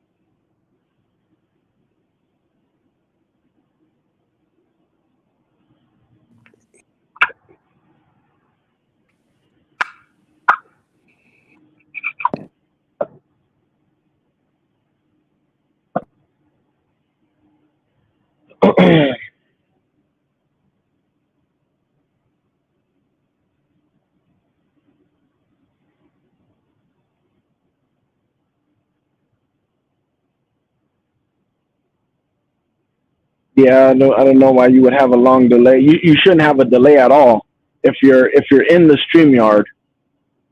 But if you're somehow listening through YouTube or something, then you'll have a long delay. How many of y'all want Baker Mayfield back next year? You can't come in here and ask that question, Brent. I want to hear your opinion, Brent. Click on the link, buddy. Let's hear your opinions on that. Let's get this roundtable popping.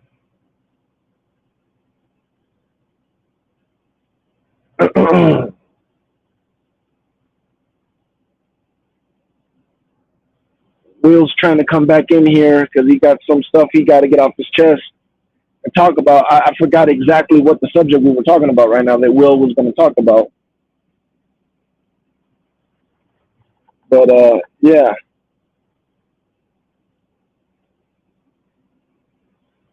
I see you. I see you, Brent. You got to come on in here, man. Click on that link if possible.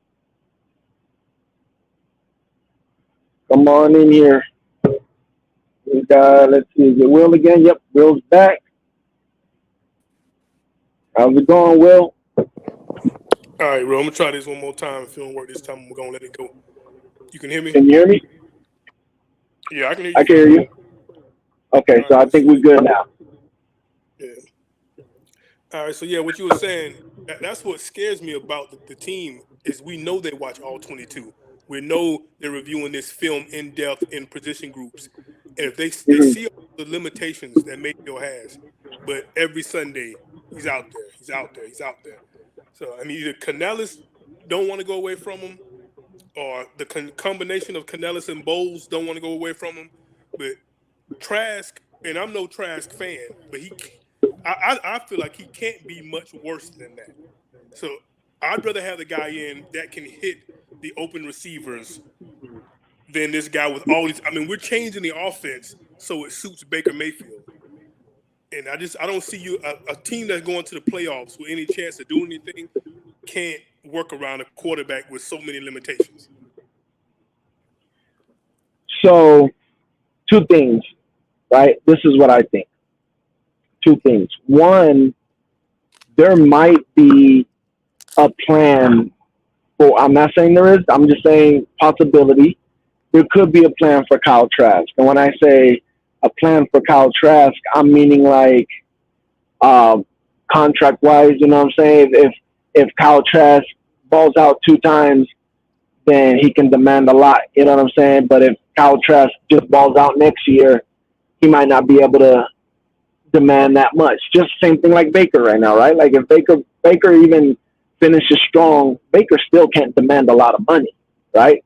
But if we give him a 1 year deal and then Baker balls out again next year, then he can demand the bag. So we might be maybe Jason feels like, yeah, this Kyle Trask guy can do this and he can be our guy. So we'll just have him 1 year next year and let him do his thing. And then we have this leverage of, well, it was only 1 year, but in good faith, we're going to give you a good contract. And then, you know what I'm saying? Maybe he's playing that game. Maybe. I don't know. I'm just putting that out there. I have no idea.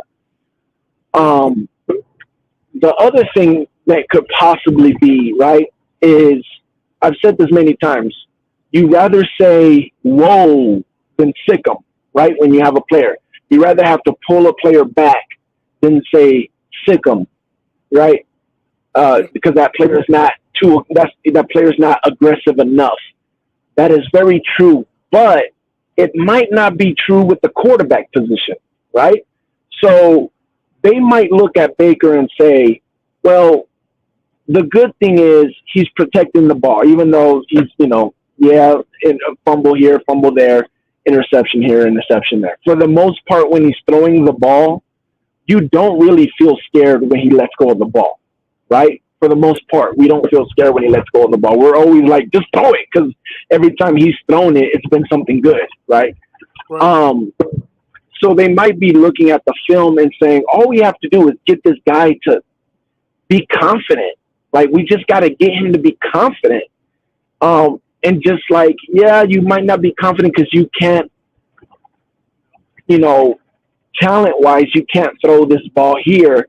But there's a lot of easy stuff that don't take arm talent to throw here. We got a lot of easy stuff on film. So if we can just get him, because I honestly think he just doesn't know the playbook as well as he should. You know, Well, I think he. Go ahead. yeah, I mean, first year, with first year offense, I'm sure, he's not all the way up on the offense like that. And it seems like Canellis really hadn't settled on the offense himself. He's changing things, changing True. the scheme, kind of like a work in progress, learning on the job, True. if you will. So, I can see that, but I don't want to get saddled to Baker for the foreseeable future. And at this rate, if they're progressing at the rate they're doing now, even after a first round loss, if that ends up being the outcome, I think we're going to see Baker for the next 3 years. Ooh, I don't know about that. I don't know Mm, about the next 3 years. I hope not. But you talking about this guy learning with the OC, first time OC. This is really his guy. Their hand picked guy, and we're going to go forward with them. They're learning together. They're both improving. Well, Baker, if you count yesterday, I have to count yesterday's game because it happened. So Baker's improving, at least that one game, Yeah. Canellis is clearly improving. He showed a streak of improvement. If they can get to the playoffs, win this division, which is, to me, it's very likely. It's not even probable. It's likely they're going to win this division. How do you get rid of Baker say, year after next if they can repeat this or just take the normal step of progression next season? And you're making great points, and this is why I want other Bucks fans that are watching to join if they can join and give their opinions, because I don't want this to sound or seem like this is a RTP versus Will situation or debate going on here. I hear your opinions, I hear your arguments, and there's good opinions and good arguments, and I'm not saying I don't think so because I know more than you. I like you said, you hope not, and I hope not either. I don't know, man. I don't know. And I would like other Bucks fans to be in here right now. Click on the link, jump in here, and what do you guys think? Give me your opinion, because that's listen. You're not wrong about what you're saying as far as Dave Canellis had to change and learn a few things as he goes. So it could be a very good reason why Baker isn't 100% comfortable in this system yet, because the system's changing a little bit. The system is growing into what it needs to grow into as far as Dave understanding who his weapons are, his better weapons, what they can do, um, how they can be more dangerous in the system. And not only that, but he's had to learn how the the other NFL teams are going to game plan against his weapon. Because, Mike Evans that's a weapon that they're game planning against. They're sending the whole kitchen sink to stop Mike Evans. And now he knows how they try to do it. Now they know, what it looks like, the looks that Chris Godwin's going to get, the looks that Chris Godwin is deadly in. So, yeah, Dave has had to change things around, put different wide receivers in different spots. Not only that, play calling, when to call runs, when to not call runs. And depending on when to call runs, when not to call runs, that puts your team at certain down and distance, which then you have to go into your playbook and what plays are you using for these down and distance. So all this stuff matters. All this stuff is not the same as at the beginning of the year. And you're right. As much as I've been sitting here complaining about Baker, the inconsistency, the arm talent, everything that I've said about Baker, you could be 1,000% right. And this could just be Baker finally being comfortable because Dave Canellis for the last, 3, 4, 5 weeks has finally settled down, and it's felt like we know what the system is. We know how to use a weapon. We've gotten better running the ball. Dave Canellis has gotten better at play calling, has understood how to play call with these weapons, with this team, has now understood how defenses are going to play against Mike Evans. He's figured all that out. Everything has settled down. All right. Yeah. You could be right. Baker could now finally figure, okay, now we know. Now I can understand this offense more. And I hope, to be honest with you, as much as I've been calling for Kyle Trask, I would love to be wrong and hope that you're right about what you just said right now, and the light bulb just went on with Baker, and now we just start seeing what Baker.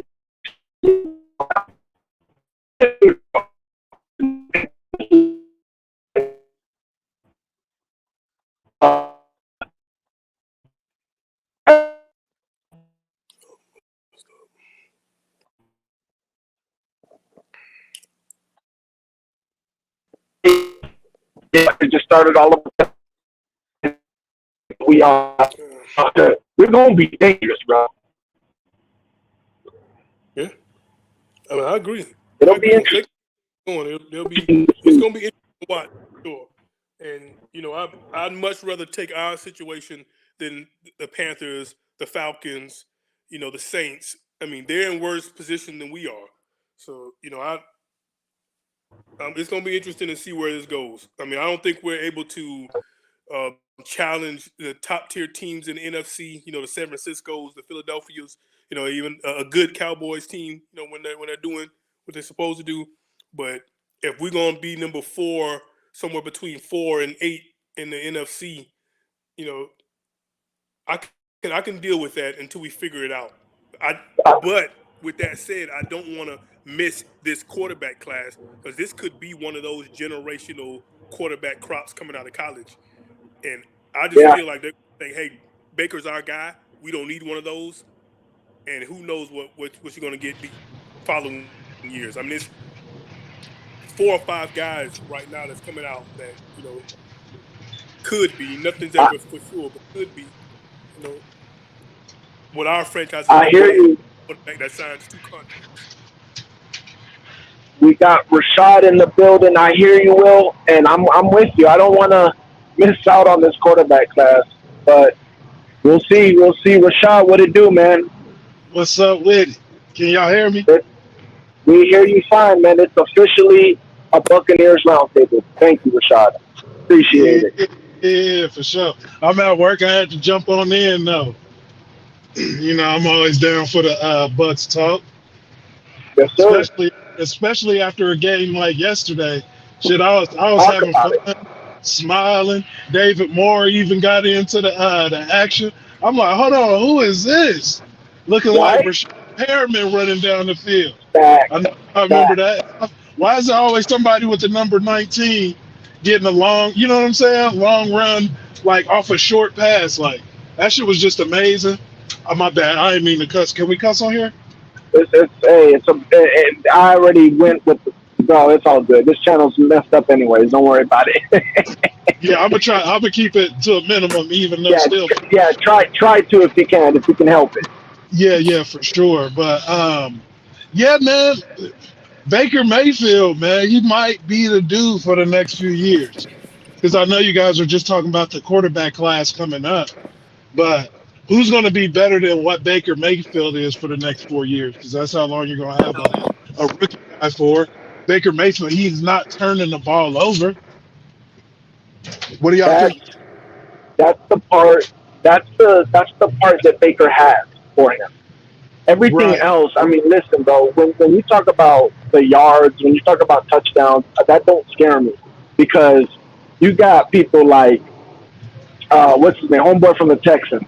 You got Joe Burrow. You got like listen, these youngsters. Sam Howell. He's throwing a lot of interceptions. But again, as far as the touchdowns and yards, listen, there's plenty of young quarterbacks that could come out here and throw that thing. And the thing is, if it wasn't the fact that we have Mike Evans and Chris Godwin, I would really, if Baker was doing this without a Chris Godwin and Mike Evans, it would be a lot more impressive in my eyes. The fact that he's doing this with Mike Evans and Chris Godwin, it's great. Don't get me wrong. I love that he's doing it. But him not being able to throw interceptions, I mean, we've seen him literally just throw to Mike Evans and win games because he's that good. Mike Evans is that guy. He is that good. He has a whole game plan. So that's the thing. That's the thing for me. I feel like, yes, he's not throwing interceptions, but the reason why he's not throwing interceptions is also the reason why we struggle when Mike Evans is getting taken out the game. And what we saw yesterday was him not just throwing to Mike Evans. What we saw yesterday was Baker Mayfield use the offense the way it was supposed to be used. Throwing to the guy that was supposed to get thrown to. Make the lead. It's not there. That means I'm supposed to go over here, and now that is open. That is what we saw yesterday. And if we can see more of that, I can't get mad. I can't. But to see Baker Mayfield get yards and get stats because he's just looking at Mike Evans, and every once in a while when he's not looking at Mike Evans and forced to go to Chris Godwin, he goes to Chris Godwin, That's not impressive to me. I don't care how many touchdowns he throws. You know, anybody Right. can do that. Yeah, I could throw to Mike Evans all game. Shoot. Exactly. That boy is. Every time they talk about Mike Evans in the media, they be like, "Oh well, Mike Evans, he's a good receiver." Like I heard somebody say that earlier today, like talking about Baker Mayfield's game, about how our weapons are good. Like they need to throw that grade on Mike Evans' name, man. Tell me about it, bro. Like when you think about all the quarterbacks that he went through, like people just don't understand, bro. Like, and not only that, you notice how they never talk about Mike Evans versus like supposedly the number one corners. Like they Right, talk about how great Jalen Ramsey is, but Mike Evans against Jalen Ramsey, he eats. Like, right. come on, bro. Like that Jalen Ramsey hates going against Mike Evans. He is always getting a like when you talk about yards, maybe the yards aren't there, but it's only because Jalen Ramsey holds them for like an 80-yard pass interference. Like he just doesn't allow the big plays. He'll rather get the pass interference than allow the big play to Mike Evans, and that's all it is. Right, and with teams having to double Evans all the time, like that should Yeah, just open everything up so much more. And it's just kind of confusing how we are in the situation we're at now. But I guess it was just going to take time for the offense to really gel. You know what I'm saying? And yeah, the last few weeks they've been looking real good, especially with the running game. Like yeah. Rashad Evans, man. I mean Rashad White. That boy is a beast, man. He took He was like that. he took an He angle like to the crib yesterday. Hey, what did he have 2 touchdowns? no, no. He had one. I thought he had two too, but he had one. Okay. Yeah, he should have scored on that run at the end of the game, but Yeah, he ain't be yeah. disrespectful. Listen, he's. I have not seen one person coming close to tackling Rashad White when it's one-on-one in space. I have not Yeah, seen. in the Bro, field goal. he literally broke somebody's knee in the Right. boy tear his ACL. Yeah, he could create a Like lot the of dude in space. space is ridiculous. Yeah. It's he kind of Real looks like quick. a young Le'Veon Bell, don't he? Oh, he did. Listen, people always throw that name out, but yesterday he did. With the patience yesterday, he did look like him. He Mm-hmm. did look like him. Real quick, everybody, shout out to everybody in the building, man. We got 5 people watching again. This is a Victory Monday, man. This is Buccaneers Roundtable Victory Monday. Anybody that want to come in, Facebook, if you're on Facebook, let me know. I'll send you the link. Twitter, YouTube, whatever. Click on the link, jump in here. We got the homie Will and Rashad in the building.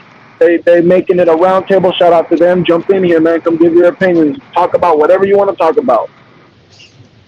Did y'all talk about Devin White? Yeah, we Yeah. talked about Devin White a little bit, but go ahead. What you want to say? Speak on it. Oh, oh man, he done. Is he done in Tampa? I think so. So you did. Okay, so you asked, so you didn't hear what we talked about, right? With Devin Mm, White. right. So check this out. So in Undisputed today, Richard Sherman was on Undisputed today, which I I see mean every it. day he's on Undisputed, and he said that Todd Bowles told him that he was going to come in as a rotation player. Now True. you know Richard Sherman has ears in the locker room because he was with us, so you know he got teammates in the locker room that he can talk to. Todd Bowles in today's press conference confirmed that yeah he was going to be in rotation. Right. Richard Sherman Richard Sherman said that Devin White said, I'm a starter. I'm not a rotation guy. I'm a starter. And because of that said, I can't go today. Yeah. I'm glad he did it. So me too. Me too. Me too. You're gonna show that? Okay. Cool. You're making it way easier for us. Thank Right. you. Get that. We ain't gonna have to pay him, and that means we can keep Mike Evans. We can, you know what I'm Back. saying, a little bit more money to Baker. You know what I'm saying? Keep this thing together.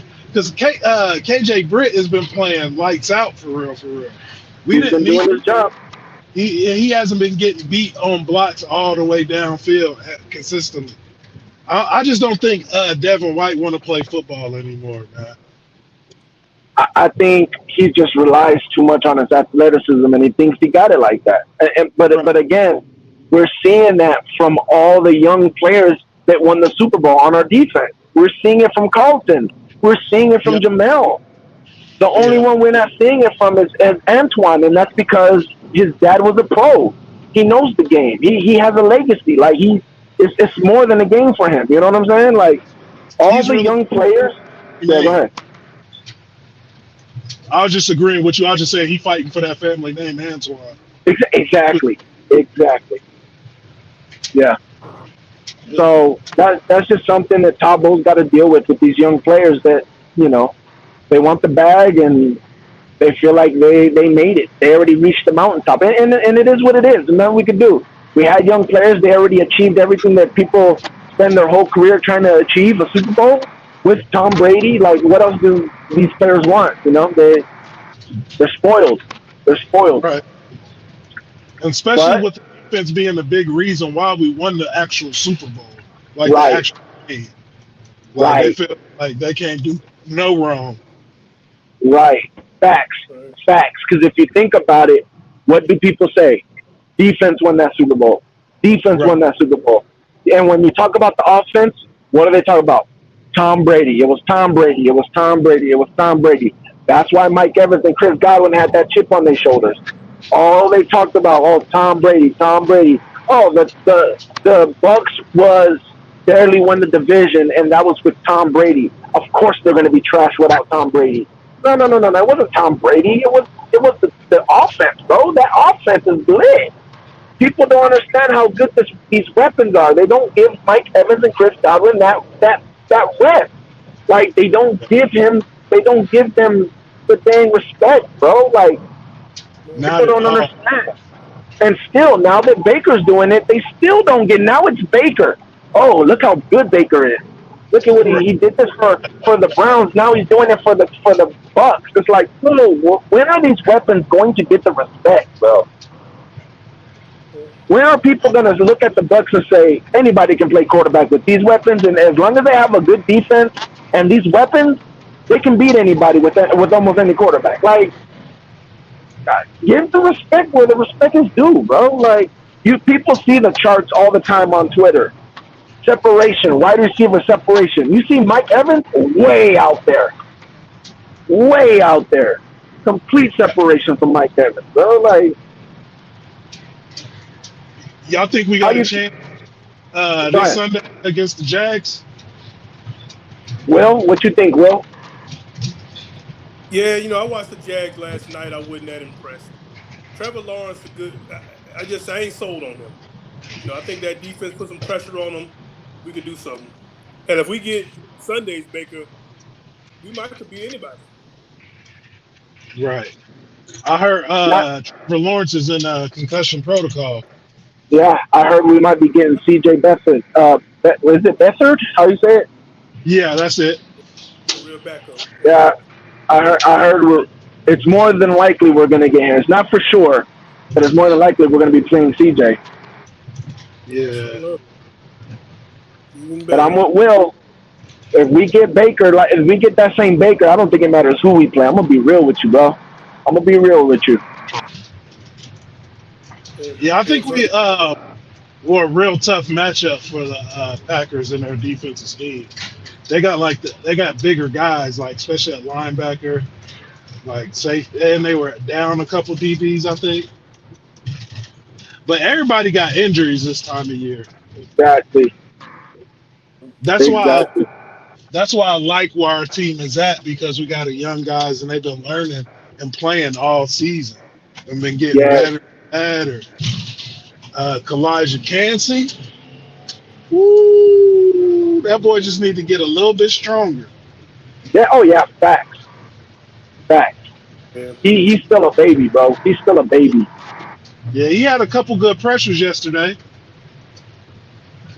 Yeah, hell of a young player. I'm with you. Go ahead, Will. Yeah, that was a great pick. Can't say it. I was skeptical about it when it came out, but that month he missed early in the season, conditioning and everything with that injury, he may be like the league on fire right now if he hadn't gotten hurt. He's still kind of behind the eight ball, up to speed now, but I think we got us one going forward. In the future, it's Yeah, going yeah, to be Yeah. and Kalijah Cansey mentioned as best defensive tackle, D lineman. Obviously got to put Villa in there, but Villa, I like Vader in the wrong, but he sit on the sideline too much for me, man. It's like too many critical moments of the game if Vader's on the sideline.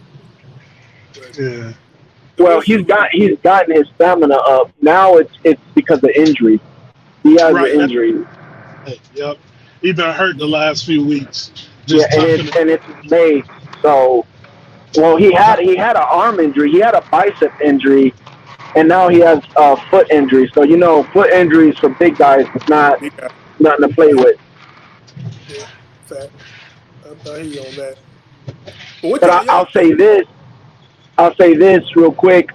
He has the same injury Gerald McCoy has had with a bicep injury, and it literally shut down Gerald McCoy for the season. Like Gerald McCoy played, but he didn't do nothing for the season when he had that bicep injury.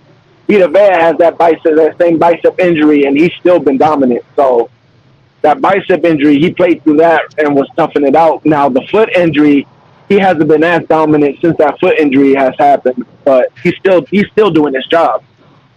Right. Yeah. Yeah, I like him. Yeah, I like what he do when he out there. But yeah, I'm saying y'all think that all the targeting of Mike Evans first read is because Baker just didn't know the playbook.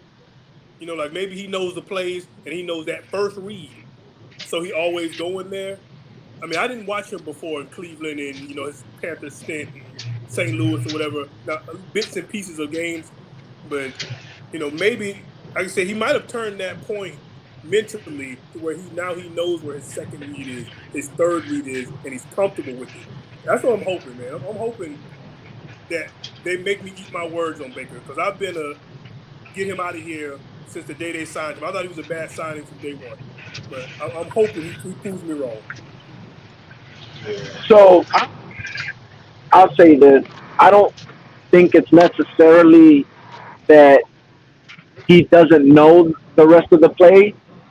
I just don't think he knows the rest of the play well enough. Like you can know something, but knowing something and then knowing something like the back of your hand are two different things. Right, You feel me? And right, I think he knows the first read and he's watching for the first read.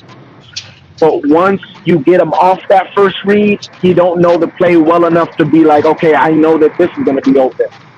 But I right. think that we're running the play so much now that now he's starting to feel like that maybe. I'm hoping that's what it is. I don't know. I'm hoping that's what it is. Big Al in the building. What it do? What's up? What's up? What it do? So we're talking about right now Baker Mayfield and if if is it that he just doesn't know the play as well? Is it that he's starting to know the play really well now? What's your opinion? I believe he's like starting to get comfortable with the playbook. He's starting to get comfortable with the playbook. The thing is, like, we all know Dave Canales is just like he's a new OC. He's never been an OC before. So as I believe as Dave Canales starts to get comfortable, the quarterback will start to get comfortable as well with running the plays and knowing who to go to at what time and who's going to be open. Yeah, Is it me or does it sound like you're breaking up a little bit? A I Huh? can little hear him bit. good. I can hear him. I'm gonna say I agree with you, bro. The playbook has been evolving. You remember all the jet sweeps and the rollouts that we were doing in the first month of the season? You hardly see any of that anymore. So the OC learning on the job, and that combination. I think they finally just put it together. What the quarterback does well, what works well, and when to use it. And hopefully Sunday was just a culmination of this is where we're going, this is where we're at, and we're going to continue from this point on and not go back to scoring 16 points a game. We got to be up to 24 points a game, 21 at least to be competitive because the good teams in the league, they're scoring. And then we can't do it like we did back when the Tampa 2, when all you had to do was put 10 points on the board. Now we need 3 touchdowns. And I hope Baker the guy to do it. I mean, for him in the next few years, I want to say that. Like, yeah. Baker was turning like at least one time. Big Al, you breaking up a lot. You got like Wi-Fi or something, or kind of breaking up a lot for me. I'm breaking up. Hey, it sound better there. Yeah, it's in and out. Go ahead, try it again. Hello, you hear me? Yep. Yeah. Okay, now I was saying that as far as Baker being a quarterback for the next couple of years, I'm not really banking on that. I mean, he's good right now. How far can he take it? Like the way he played the last game, will he continue to play? That's the question. Yeah, I mean, like I said, I don't know how many games he's gonna play like that. I don't know if we'll get another game from him like that. But I can't be mad if he does give us more games like that, and then maybe we'll have a real serious conversation if he continues to give us games like that. Until then, I'll just be happy that he gave us a game like that, and pray that we could go into the playoffs with him giving us more games like that. Now, the worst thing that could happen is you know, we go into the playoffs with him giving us games like that. Then we give him a real extension, and then everything goes to crap. So that's the worst thing that could happen. But I think, well, I'll be here to break things down and know if it's fool's gold or not. You know what I'm saying? So. But for the Cal Trash and the Baker talk, I mean, I'm gonna put it to the end like this. Cal Trash won that job, man. He had the least turnovers, and that's what they not say. Who has least turnovers? That's who's gonna be our starters. Cal Trash had least turnovers. The only reason Baker won that competition is because the experience that he has. That's the only reason he won that, because of experience. If Cal Trash had experience like Baker, Cal Trash, I believe he would have won that job. But like I said, they can now say whoever has least turnovers. Cal Trash had least turnovers. So I'm like, yo, like, and I just want to see what we got in them.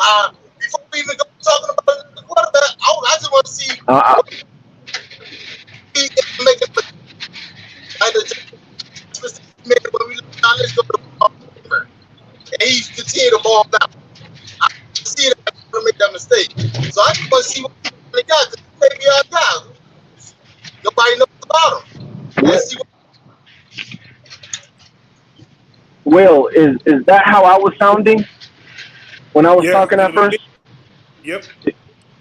Yeah. Okay, so Big Al, don't scream as much, because it pops the mic, so it's hard to hear you. So kind of just talk, because I know we're in the truck and usually we got to scream when we're on the phone. Just try talking regular. Yeah, I'm in this truck, kind of loud, so I'll be like that, Yeah, the truck's not loud at all. Like we can hear you, so just talk regular. Because I was doing the same thing, and Will couldn't hear me. But did you guys hear me on 11 or not? Yeah, we can hear you when you talk like that. Yeah. Okay. So you hear what I said before? You could try it again. Go ahead. Yeah, I was saying, as far as the contrast and Baker talk, like at the end of the day, I believe that, like I said, Caltrash had won that job because he had least turnovers. And the thing is, like, the only reason I think Baker won that job is because of the experience that Baker has. He won off with the experience. But at the end of the day, Caltrash had least turnovers during the offseason. And I believe if Caltrash had the experience as well, I believe Caltrash would be the one playing if he had the experience that Baker had. Yeah, I mean, I think we all know that Baker won the job just because strictly off of experience. I mean, again, everything that we're, that Baker's struggling at is like, yeah, that's what we saw good about Kyle Trask. Like everything we've been complaining about Baker, we saw good with Kyle Trask. I don't know if they have a plan for Kyle Trask. I don't know. The quarterback situation is going to be interesting. this year, but I will say this, man. I would have loved for us because let's be honest, Kyle Trask would have it would have been a bumpy road in the beginning of the year, but I promise you, we probably would have been in the same place Yeah. that we're at right now, but with Kyle Trask, and I think Kyle Trask would be clicking on all cylinders right now. You know, like the way Baker did right now. Like I think we would have got that game a lot sooner with Kyle Trask. Um, but you know, we'll never know. We never know. So hopefully, you know, I don't know, man, because we might never know. You know, we might find out next year. We might never. Never find out.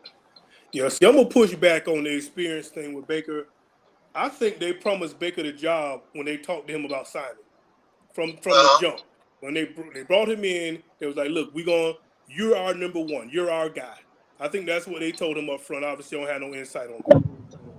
Why? So why? This It's area, like you can tell them that. Why would you want to play with Kyle Trask like that? Don't play with the man like that. Like don't tell me that. Like I got a chance. And you already talking about something now. Maybe you don't really get the guy.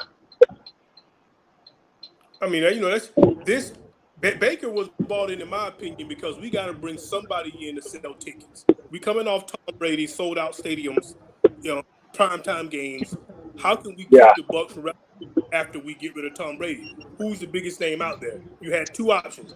We can bring back Winston, who this community hates, or we can look for the next biggest name that this kind of community gets behind.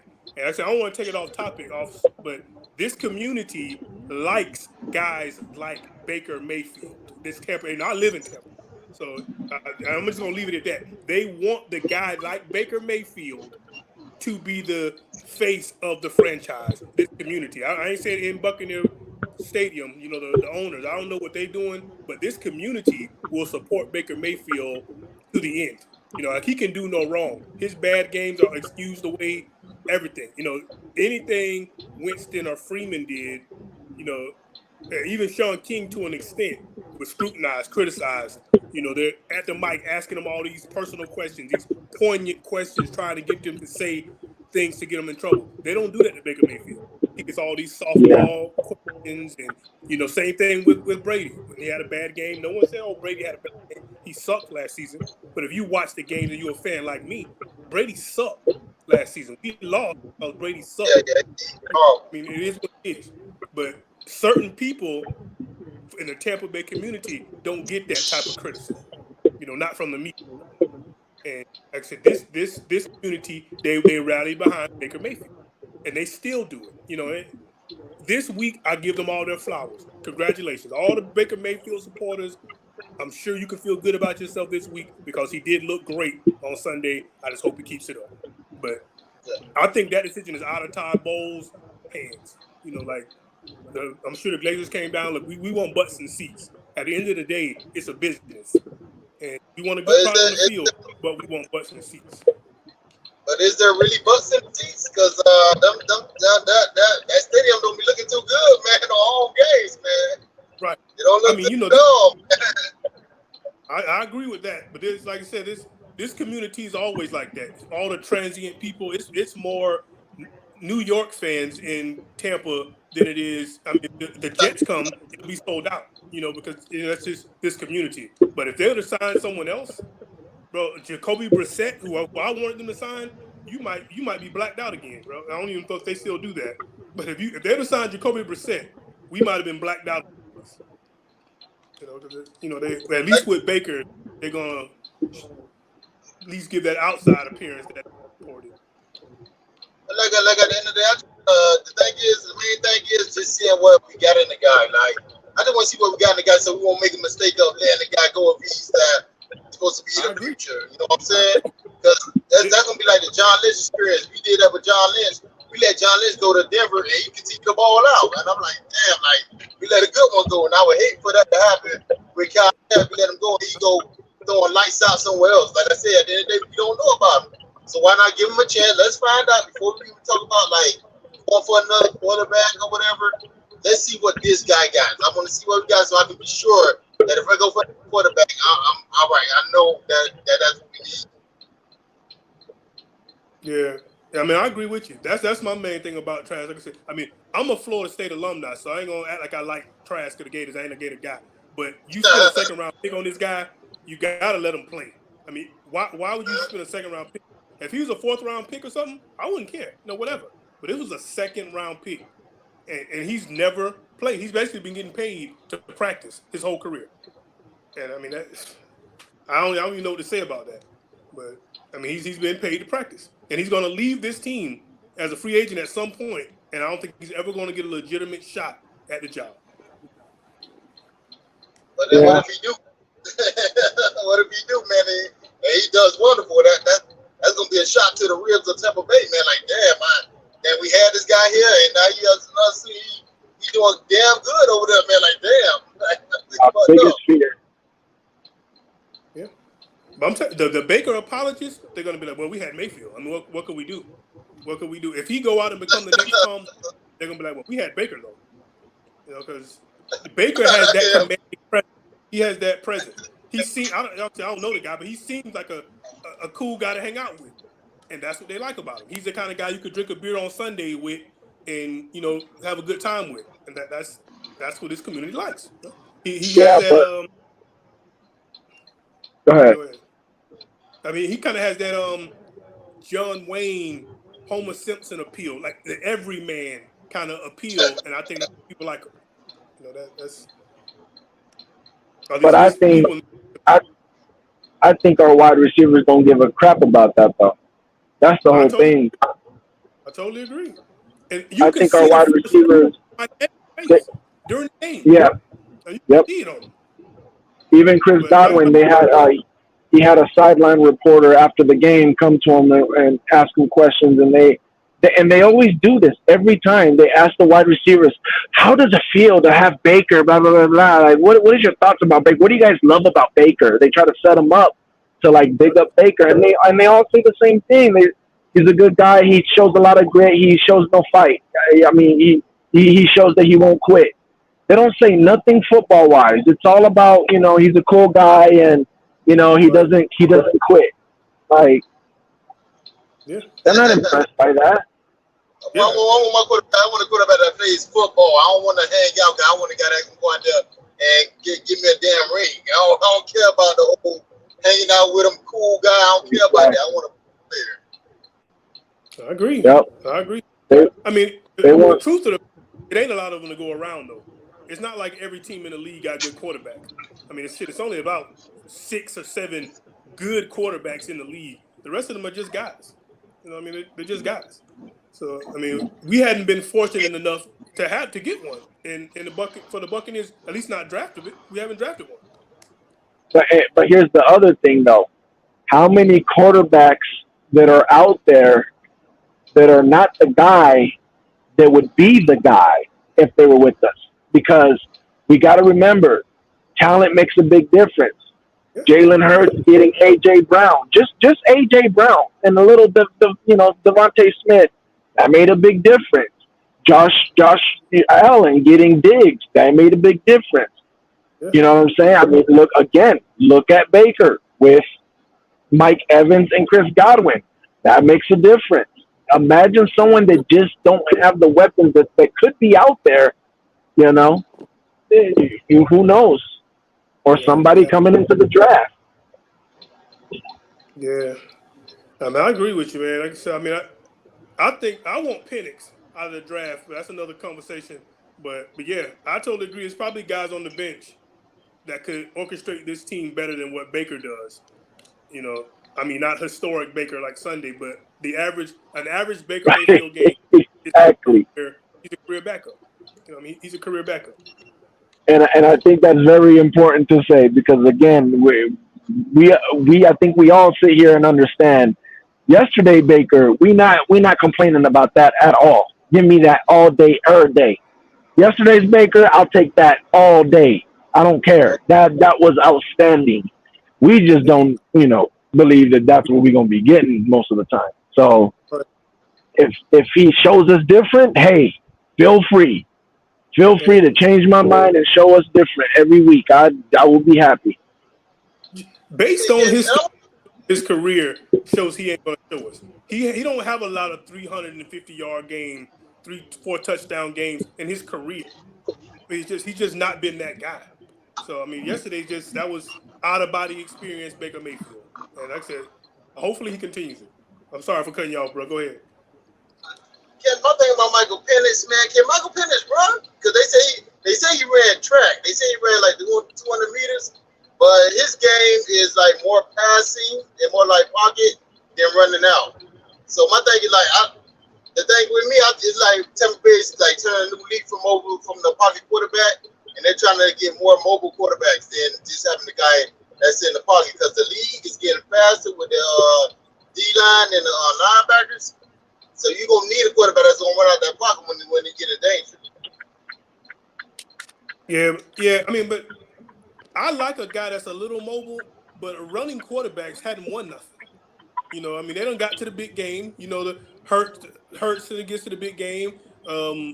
Lamar's got to the big game. Vic got to the big game. Yeah, Patrick Mahomes is a pass-first quarterback, though. He can run, but he can run, though. Guy. Right.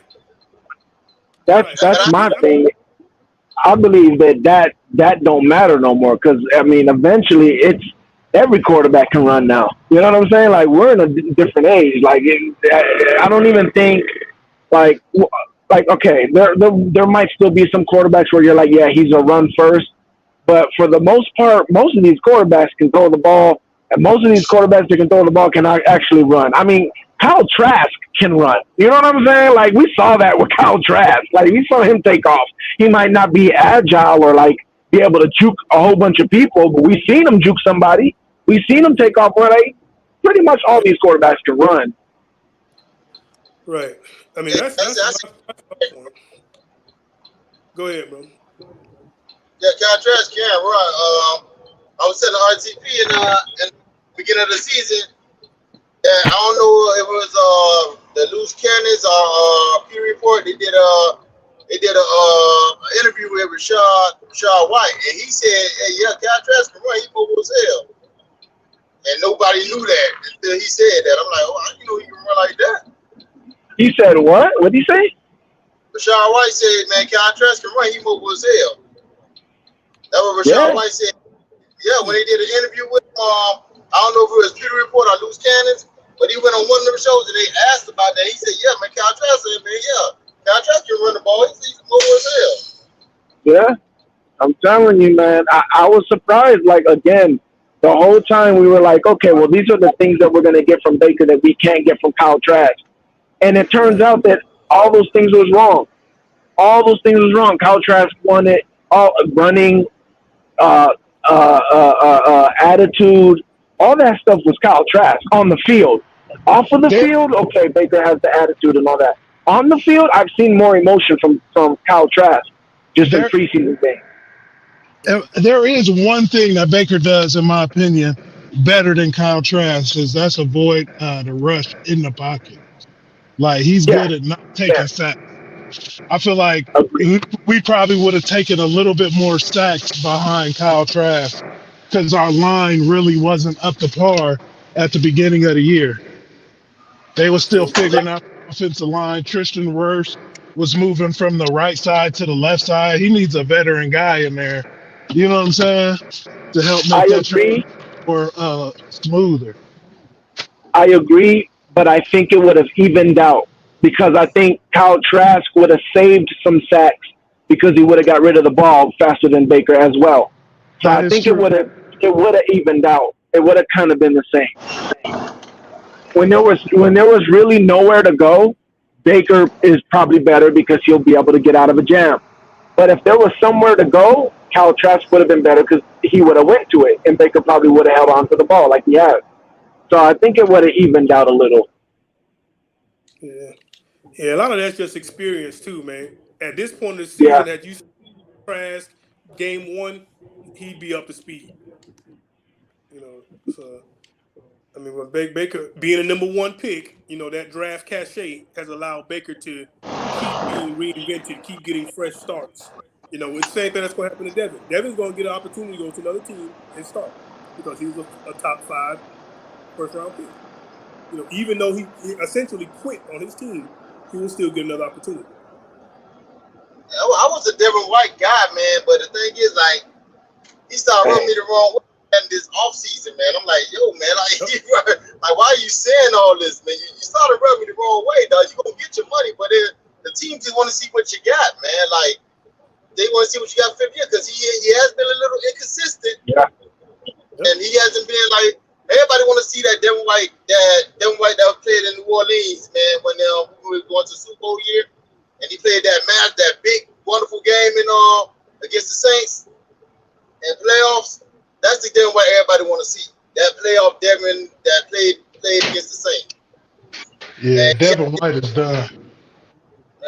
We haven't seen that Devin I'll White tell you come the back. first time. I'll tell you the first time where I was like, I did that. I'll tell you the first time that Devin White rubbed me the wrong way, and I know I said this when it happened. I said it on a live stream. That game after we beat the Saints, and he went on TV and threw Jameis under the bus. Yep, I remember that. And then we saw on Leonard Fournette's Instagram, because Leonard Fournette was going live, and then Godwin confronted Devin and asked him why he said that about Jameis. And he told Godwin, like, man, forget him. He's not even on my team no more. Da da da da. I was like, man, I didn't like that at all. Godwin said that about Winston. Yeah. Devin White. Devin, after the Saints game, was it this year? No, it was like Jameis' first last year. Yeah, it was last. No, it was last year. It was last year because Leonard Fournette was still with us. It was last year.